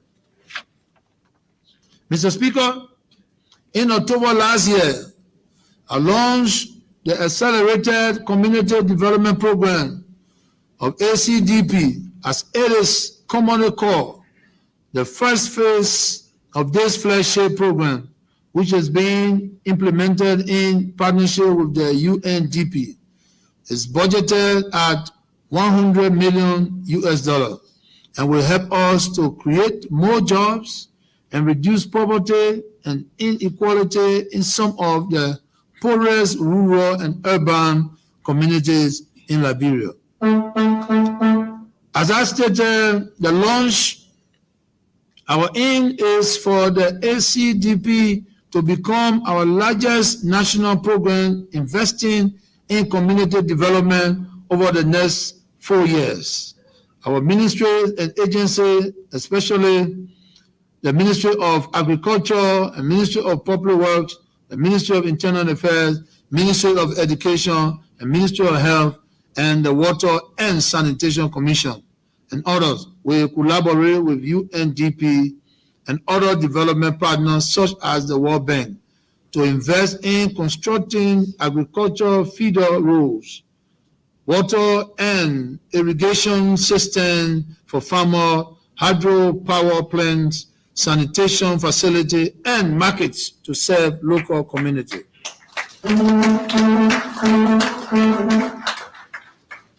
Also include in the ACDP will be agricultural hubs equipped with food storage facility, machines, schools and health centers, boreholes and hand pumps placed in hard-to-reach community across Liberia. We will also be providing agricultural tools, tractors, and farm equipment to help our farmers and cooperative increase their productivity and improve their livelihoods.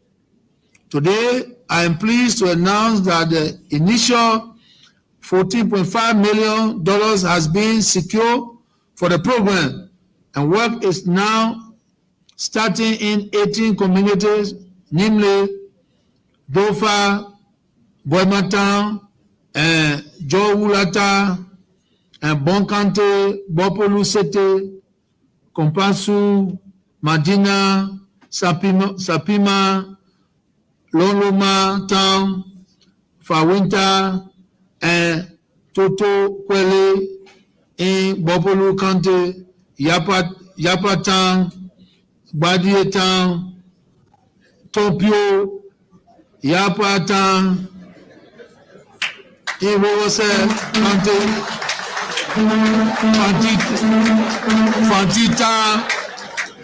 Fantita, in Grand Cape County. Over the coming months, the program will expand to 42 additional communities in Mosovado County, Greater Monrovia, River G, Grand Gila, and Grand Crew County. And by next year, we will be investing in all counties and districts across the country.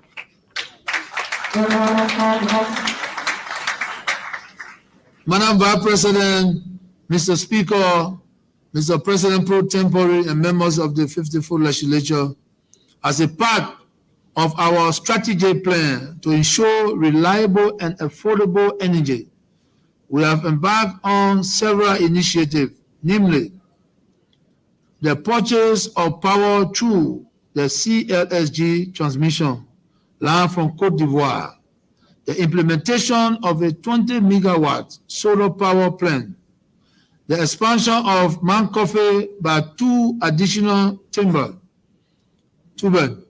and undertaking feasibility study for further development of the St. Paul River with the view of developing another hydro and a reservoir.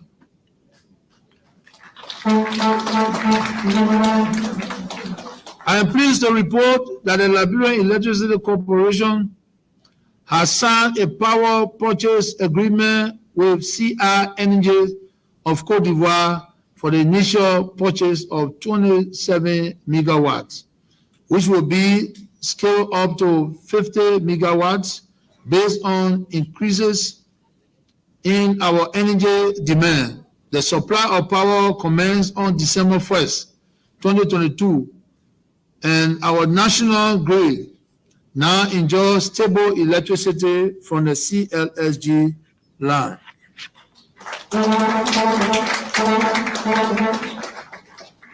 I'm also pleased to inform this august body that the Executive Board of the World Bank has approved an amount of $96 million to finance a 20 megawatt solar project and the expansion of the Mount Coffee hydro plant. These projects will increase our internal installed energy capacity from 126 megawatts to 188 megawatts, representing a 40% increase of installed capacity. More importantly, our renewable and clean energy generation capacity will constitute 80% of our total installed capacity, which shows a major component of our generation mix being clean energy, will be contributing to the reductions of CO2 emissions in the environment. Additionally, with the support of the World Bank and the West African Power Pool, we have commenced feasibility study for a second hydropower plant of 150 megawatts upstream of the Simpo River and the Via Reservoir.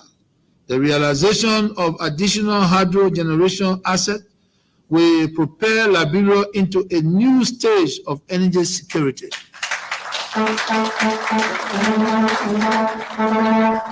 To date, our national grid now extends to 8 counties, namely Mosorado, Bomi, Kebma, Magibi, Bon, Nimba, Grangida, and Maryland County.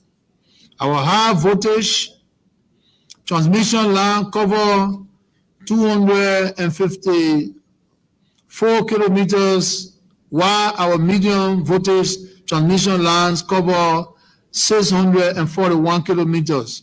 Today, there are over 180,000 households with access to grid electricity.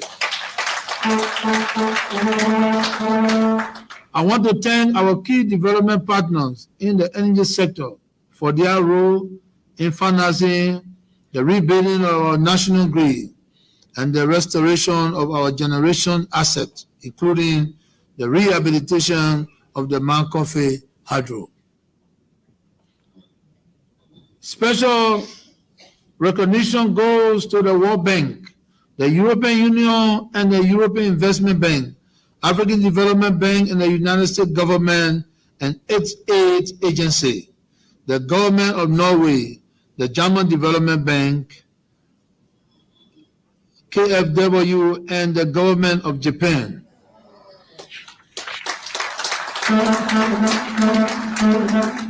As we strive to bring reliable and affordable energy to our people, which is necessary for the economic growth and development of our country, I want to clearly state that we will not accept any attempt to undermine these efforts. Power theft has led to a loss of over $40 million last year and threatening the sustainability of LEC and the reliable supply of electricity. With your cooperation, we successfully passed the Power Theft Act, which made power theft a second-degree felony. I am therefore reminding all of our citizens and foreign residents that power theft is a crime in Liberia. Furthermore, my government has allocated significant budgetary support to realize the CLSG project, despite so many competing social demands and a limited fiscal space. We made this sacrifice because we strongly believe that our people deserve to have access to electricity. But electricity is not free. and we must all be good citizens and pay for the electricity we consume.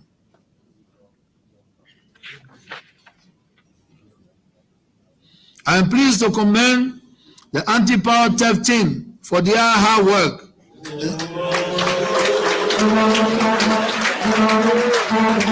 For their hard work and dedication to wish to assure the team of our fullest support for their efforts. My government will remain vigilant and resolute against power theft. Madam Vice President, Mr. Speaker, Mr. President pro tempore, and members of the 54th Legislature, my stance in ensuring the rights and protection of all Liberians cannot be overemphasized.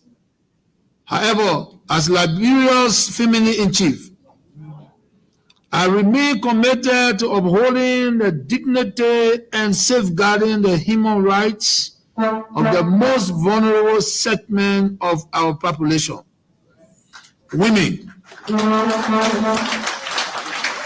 Women, girls, and children. Within this context, my government has made and continues to make significant effort to address the scourge of sexual and gender-based violence, the SGBV, in the strategic and more coordinated manner. We continue to work with our international partner to address the issue of SGBV against our women and children, deploying available resources to provide appropriate support and to enable ready access to justice system in order to achieve a meaningful reduction of SGBV during this year and the years to come. Through implementation of the anti-SGBV roadmap, we have provided financial resources not only for prevention and response, but also for the well-being of survivors through the renovation of safe homes and the provision of functional operational support services. Even as we are cognizant of our responsibility to uphold our traditional tenets and cultural practices, we believe that we still have an obligation to ensure that harmful traditional practices such as female genital mutilation and early child marriage are addressed holistically in order to protect our women and girls. In so doing, we are mindful that we must respectfully employ culturally appropriate approaches with our traditional leaders.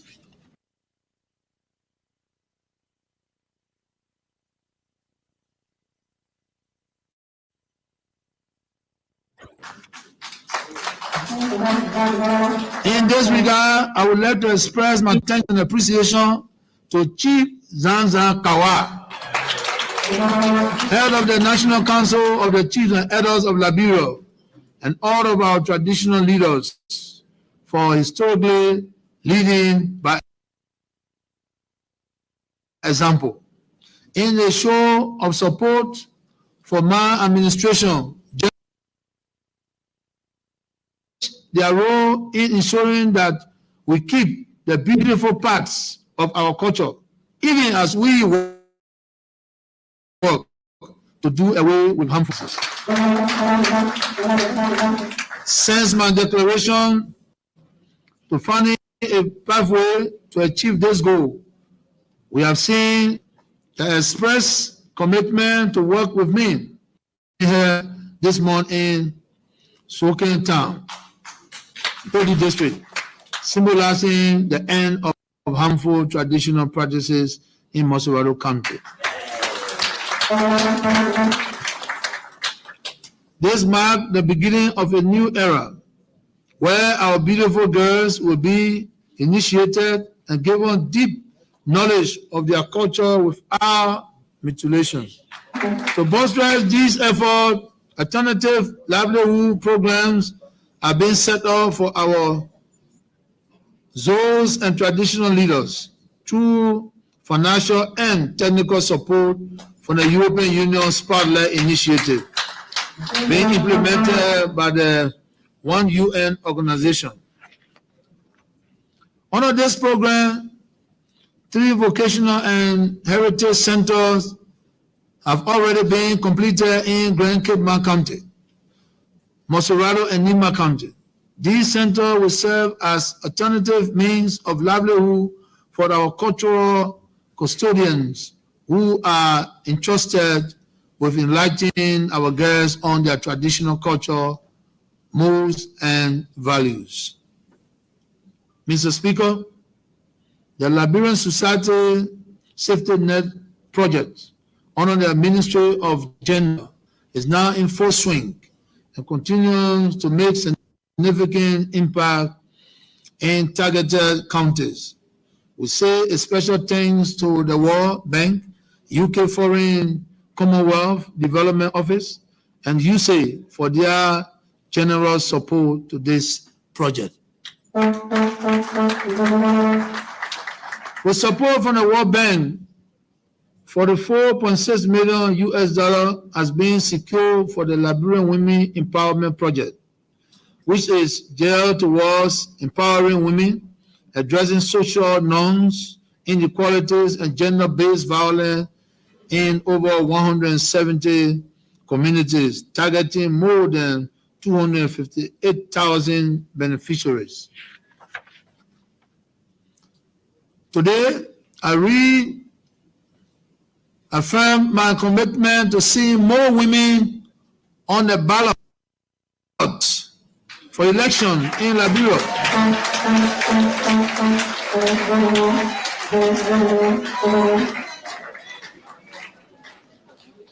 This is nothing against the men. It is the form of participation. Without women, we will not be whole. Being cognizant of the impending 2020 elections, funding has been secured for UN Women for a nationwide awareness and dialogue campaign made at promoting women's political participation in this year's elections.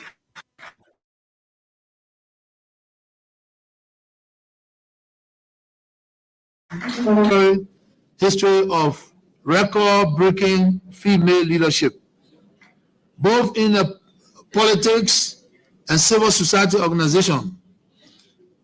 We were the first to produce an elected female president on the African continent. We also proudly take credit for producing the first female vice president of Liberia.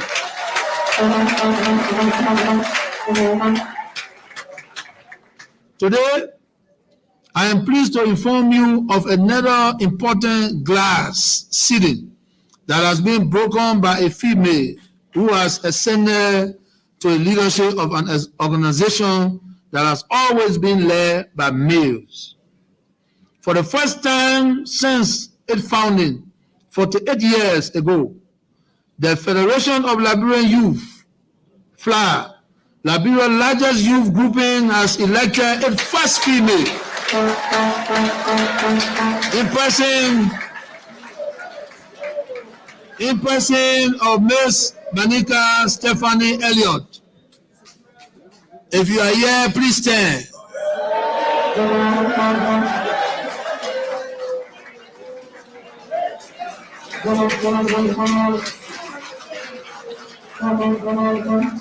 Congratulations, the senior ladies and gentlemen. Please give her a round of applause.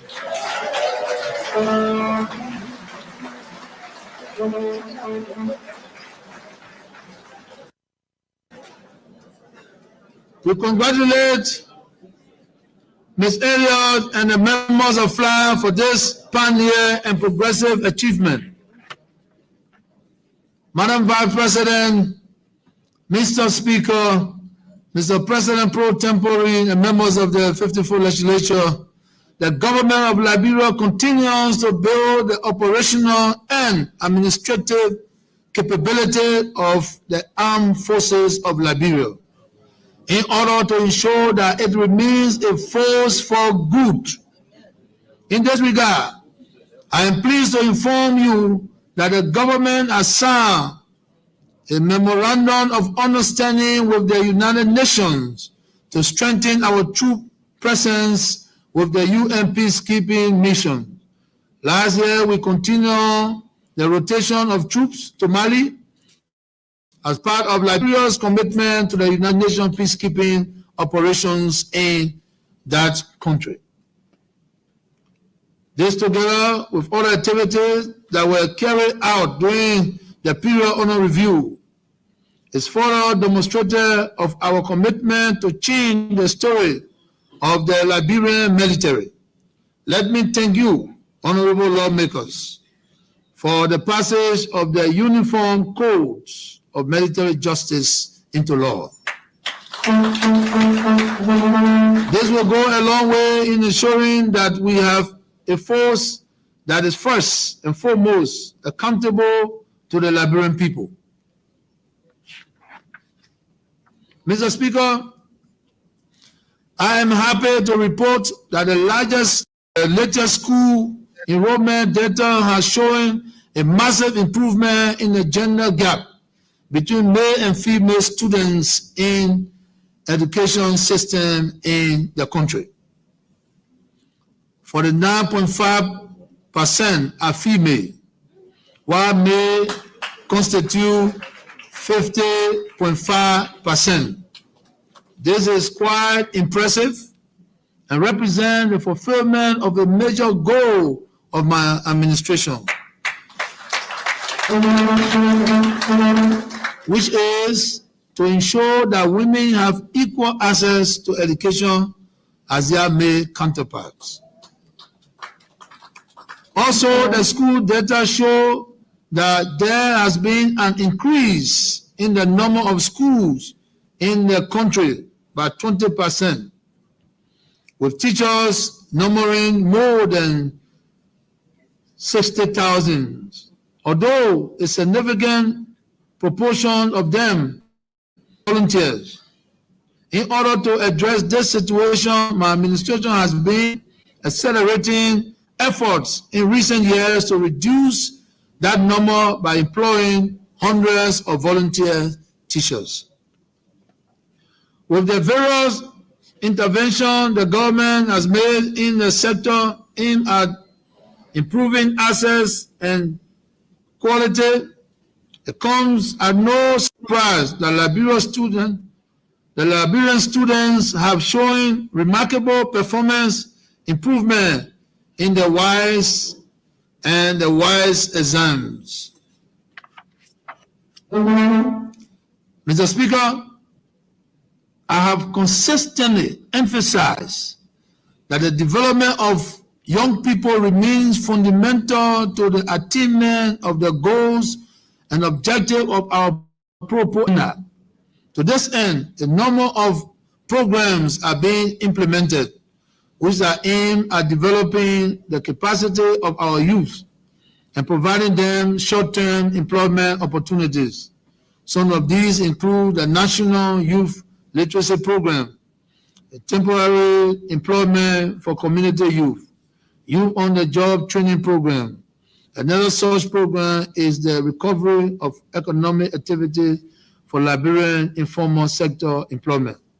This is a $10 million project which has been launched by the government of Liberia to give 19,000 economically vulnerable people in the informal sector increased access to income earning opportunities in the aftermath of the COVID-19 crisis in Liberia. We have established technical and vocational schools in 8 counties. These are meant to equip our young people who are willing and determined to add value to their lives by giving them market-relevant skills and training. It is my hope that the thousands of at-risk youth who are being targeted for rehabilitation under the new multi-million-dollar initiative launched last year can also benefit from our national TVET programs. Let me use this opportunity to congratulate winners in all categories of the just ended county sports meets tournament, particularly Nimba County.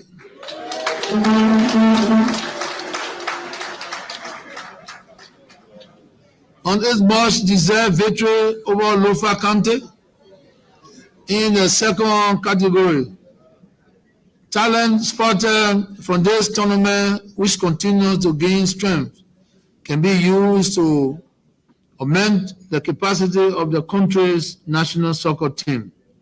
Mr. Speaker, during the period under review, my government implemented various programs to ensure more access to justice in a people-centered way through critical reform of the legal regime of the criminal justice system, with a view to improve access to justice, enhance expeditious trials, reduce the case dockets of courts, and decrease overcrowding of corrections facility, as well as other justice-related and security services delivery.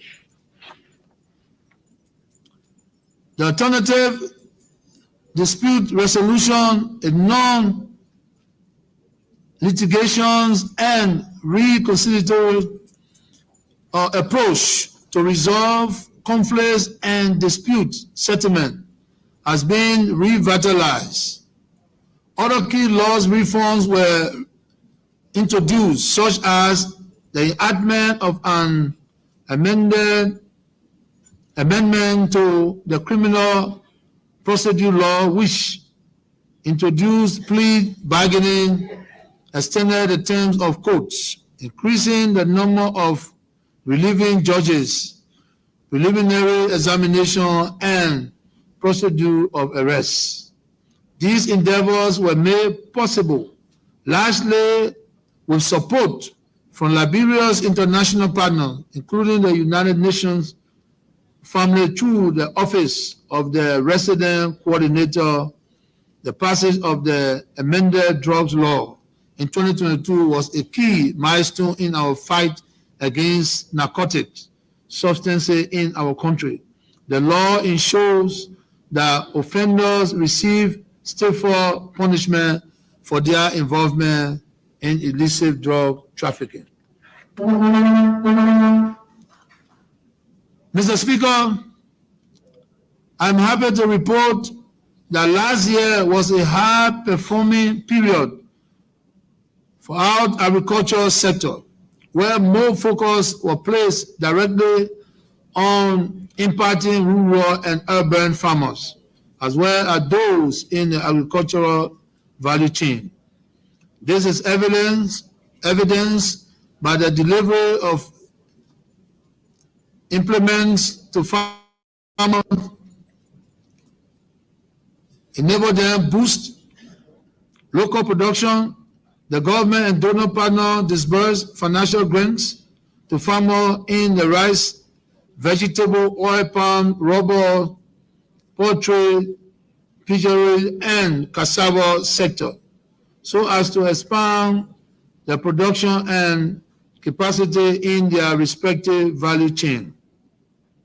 The agricultural sector now enjoys the confidence of donors whose support and presence allow for greater production of rice and other crops, and the employment of climate-smart agricultural practices that help mitigate the impact of climate change on farmers. Mr. Speaker, in the early days of my administration, I signed the Liberian Agricultural Commercialization Fund, funded by the World Bank and the International Fund for Agricultural Development. The LACF has expanded from an initial 3 value chain, rice, oil palm, and horticulture, to now include 4 more value chains: rubber, cassava, piggery, and poultry. The LACF is also spread nationwide and provides access to finance for commercial farms and agro business.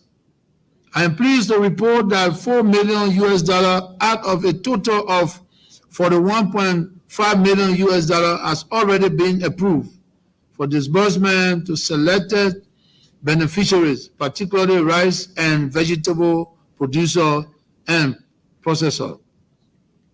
I am also pleased to inform you that His Excellency President Biden has recently named Liberia as one of very few African countries to be a beneficiary of the U.S. Feed the Future program, which is the U.S. government flagship global food security initiative. Mr. Speaker, we are all aware preparatory work are already ongoing for the conduct of the 2023 general and presidential elections that will be here in October this year. I am told that the Board of Commissioners of the National Election Commission has reaffirmed its decision to use biometrics technology for the registration of voters for these elections. We remain grateful for the continued support to our electoral process that we continue to receive from our international partners, including the African Union, ECOWAS, the U.S. government, and the European Union. Let me reiterate that my administration remains committed to ensuring that the express word of the Liberian people prevail, and that the process is free, fair, transparent, and peaceful.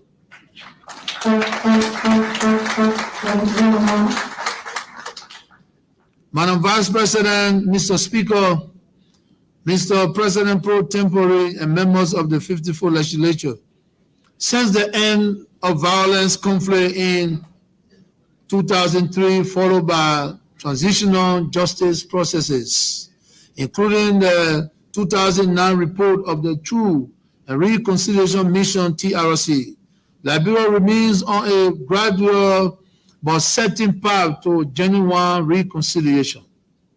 In this regard, my government looks forward to a future of consolidating the peace, enhancing the continuing stability, and undertaking reforms to address the culture of impunity and to foster national reconciliation and social cohesion.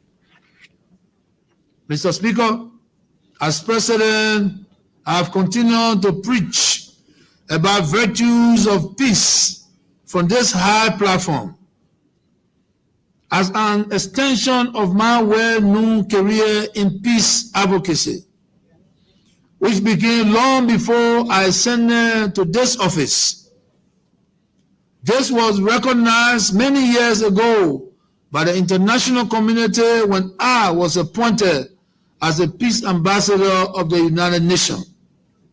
A further manifestation of my passion for peace was when I was invited by my predecessor, former President Madam Ellen Johnson Sirleaf, to serve in her government as her peace ambassador, even while I was in opposition.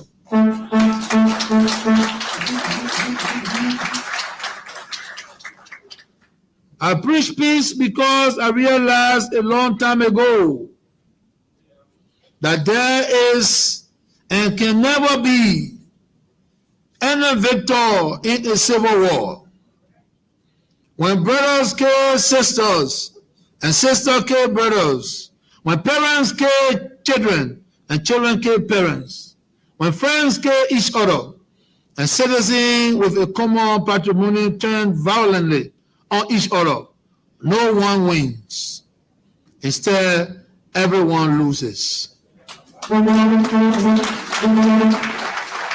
Either directly or indirectly, there is not one single Liberian family that did not lose a relative or friend to this terrible fratricide war that was both senseless and brutally uncivil, almost demonic. To ensure that we never return to those dark days, we must give peace a chance. To create a space in which we can begin the dialogue that will resolve our differences, we must hold a conversation to discuss how we can maintain our peace in a sustainable manner so as to be able to develop our country. I have observed that it is mostly young people who are the ones that are used to agitate. These young people have had little or no experience of war. We have now enjoyed 20 years of unbroken peace, and it can readily be seen that young people who are coming off voting age for the first time since turning 18 years old have had no experience of war. They are quickly and easily manipulated to do harm and instill violence. We need to guide our young people and inspire them to reject violence and conflict as a means to express their grievances and dissatisfaction.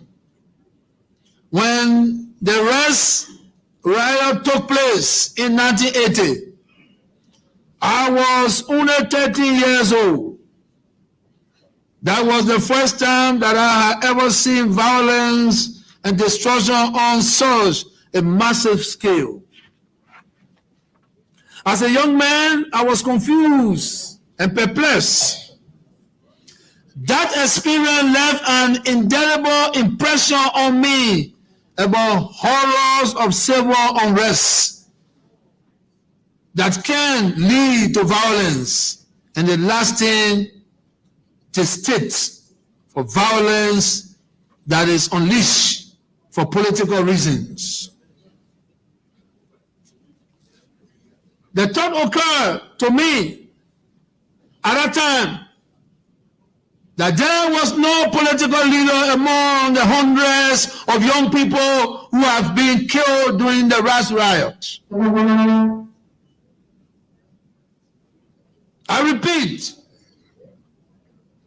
the thought occurred to me the time that there was no political leader among the hundreds of young people who have been killed during the Rest riot. The moral lesson for all of us who were around during these civil wars and domestic riots is that we should never allow our young people to be contaminated by everyday politics.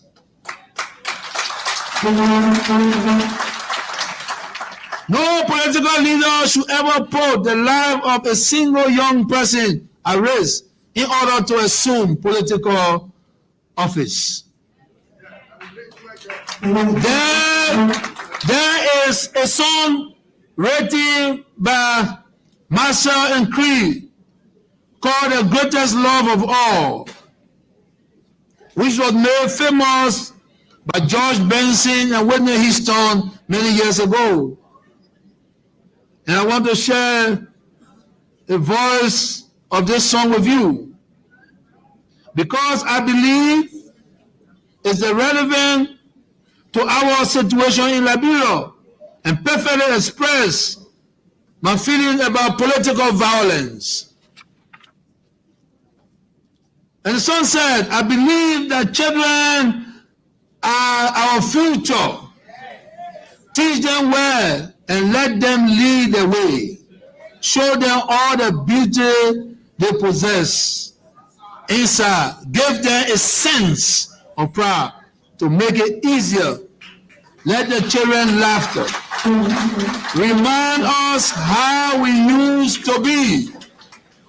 Mr. Speaker, it is often said that experience is the best teacher.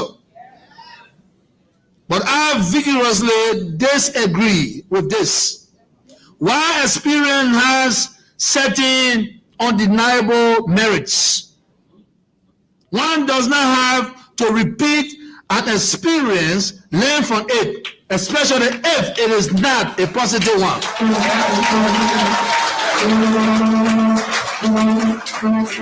Rather, one should revert to history for one education, because, as it's often said, those who ignore the lesson that history teaches us about our past mistakes are bound to repeat them. Without peace, our war will be difficult. With peace, we can find the collective wisdom and consensus to become the best that we can be as a nation and as a people. Madam Vice President, Mr. Speaker, Mr. President pro tempore, and members of the 54th legislature, I am now going to speak directly to the Liberian people. Thank you. My fellow Liberians, in spite of the negative forecast, when we first took on the mantle of leadership of this nation in 2018, we have accomplished quite a lot against all the odds. The naysayers and the prophets of dooms are perplexed by the progress that we have made.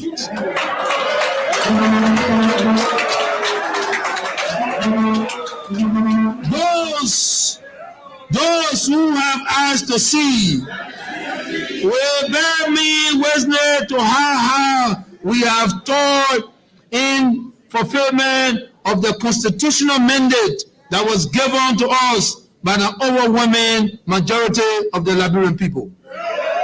Together, over the past 5 years, we have fought a good fight. Collectively, we have undeniably managed to preserve the peace of the nation, which has become the ultimate goal of all our national undertaking.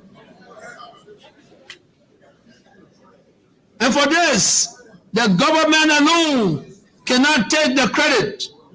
All Liberians have played a pivotal role in this success story. In various ways, no matter how large or small, in spite of the negative impact of the COVID-19 pandemic and the downturn in the world's economy, Liberia continues to make giant strides in the attainment of our major development objective. We have endeavored to mitigate the external shocks that have come our way, and in doing so, we have remained resilient as a united people. I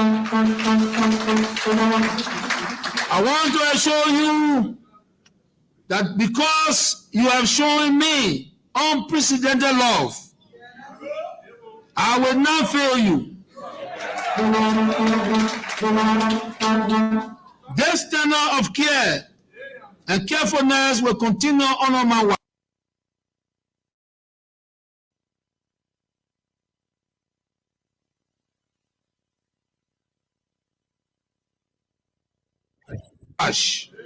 I will always work diligently, assiduously, and passionately to justify the confidence that has been imposed in me by you. The deadly COVID-19 pandemic may have delayed, but did not derail our development. Here, we will continue to accelerate, continue to build on our momentum, and continue to deliver. My fellow citizens, I will be coming to you shortly.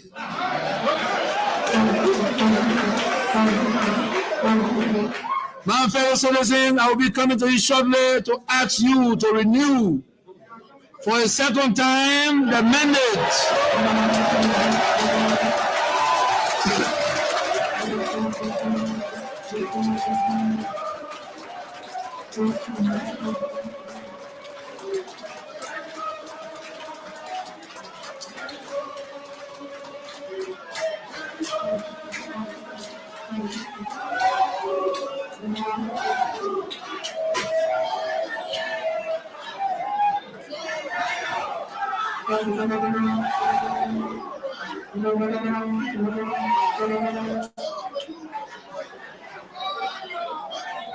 Thank you.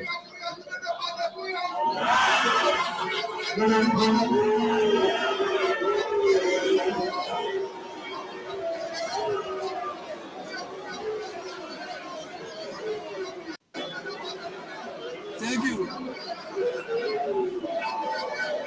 you. Thank you. Thank you. Thank you. Thank you.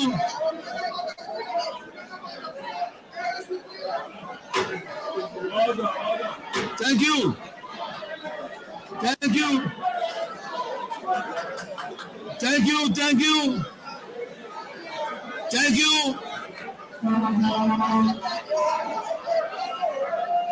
Thank you. Thank you.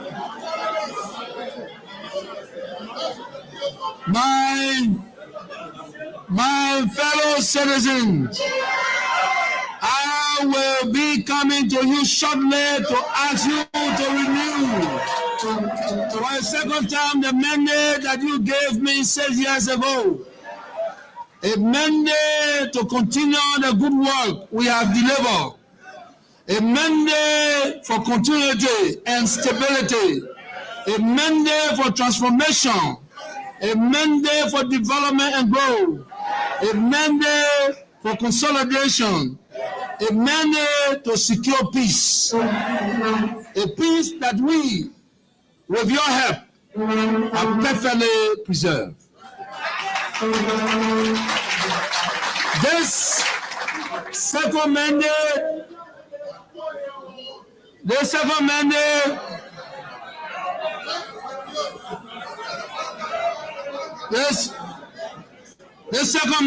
will enable us to consolidate the gains we have made in these last few years and ramp up the trajectory of growth, development, and prosperity for Liberia. Regardless of your political affiliation, your religious belief, or your ethnic origins, I ask you to join us as we together wrestle back the years lost to civil conflict and war, and restore our country to its rightful place in the community of nations, to a higher place of peace and prosperity for all. We can do this, and we must all do it together.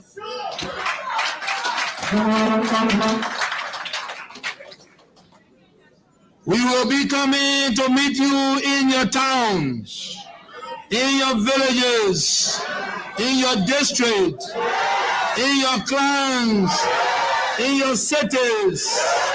So together we can build a strong partnership for Liberia's progress.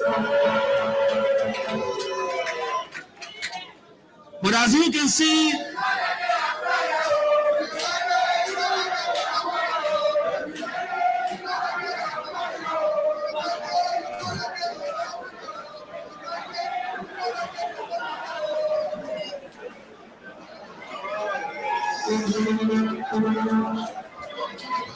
Thank you.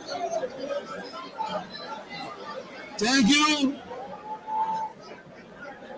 But as you can see,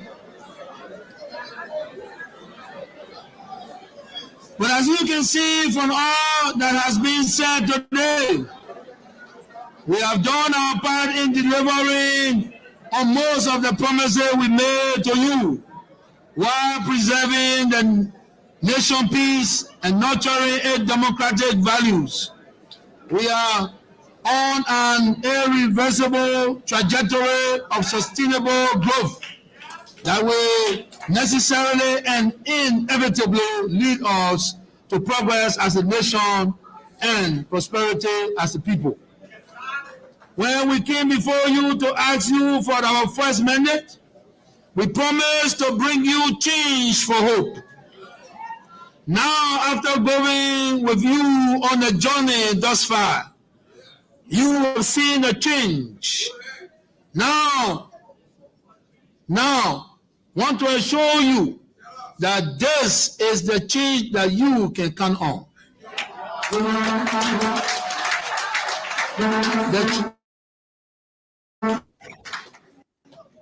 The challenge and legacy that I would like to leave for the younger generation is that should not just feel leadership, but that you should also claim it. Young people should not feel leadership, they should claim it. I encourage and admonish you too. Young people, seize the day, seize the moment, seize the opportunity. This is your time. This is our time. And also, my fellow citizens, as we stand here today, let me assure you that the state of our nation is strong. The state of our nation is stable. The state of our nation is vibrant. The state of our nation is useful. The state of our nation is peaceful and secure.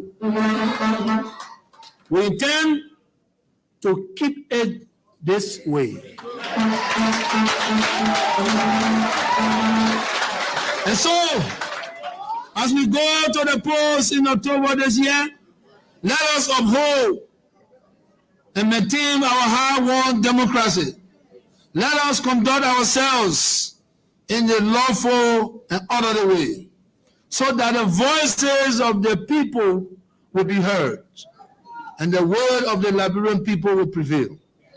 Because, as is often said, the voice of the people is the voice of God. My fellow Liberians, our partners and friends in the mortal walls of our beloved national anthem, with God above our right to prove, we will over all prevail.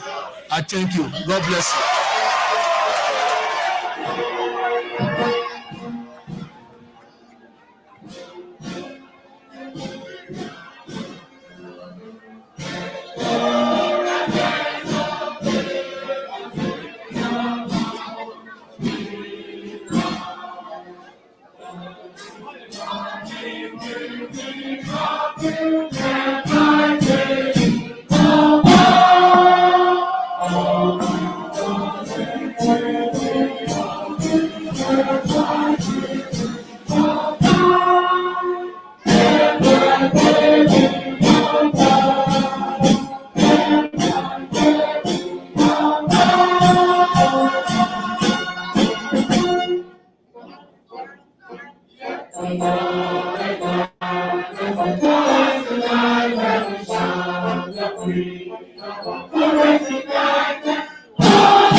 You listen to the president of Liberia, They were speaking for over 3 hours here as he addressed the country on his developmental workings, and of course those works he have done and those he thinking of doing for the Liberian people. And he ended up by saying he will come again to ask the Liberian people for another six years. So we want to say welcome again. If you're just joining us, I think we will.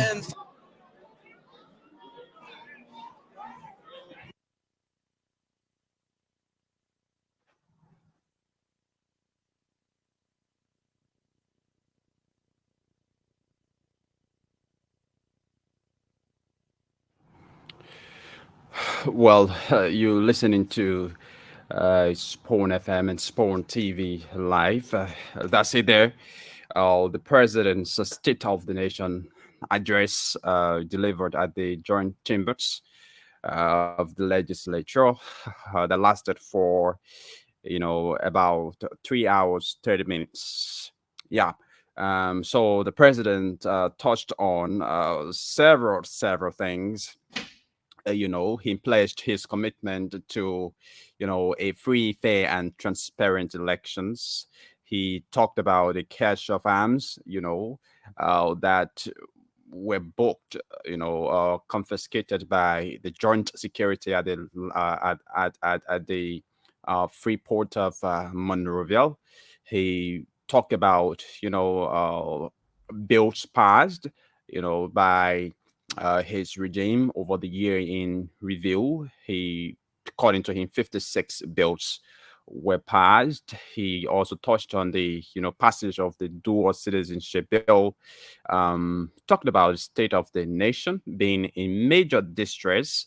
The president also talked about his regime bringing the inflation rate from 30% to 7%, from 30% to 7%. Talking about the revenue generated in the country over the year, economic recovery, macroeconomic stabilization, a lot of things the president touched on here today at the State of the Nation address. And this probably is one of the most dramatic State of the Nation's address. For those of you who followed, you saw a lot of dramatic scenes, especially the scene where Yeka Koluba had to come in, to cheer up his own party within the opposition, the ANC, after the president asked the people of Liberia, to renew his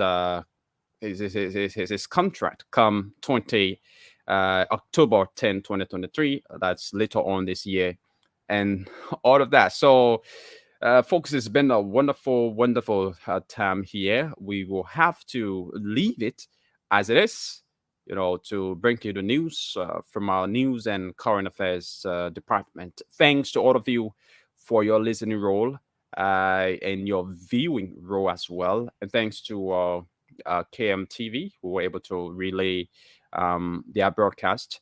And thanks to all of you out there who have been listening to this State of the Nation address ardently.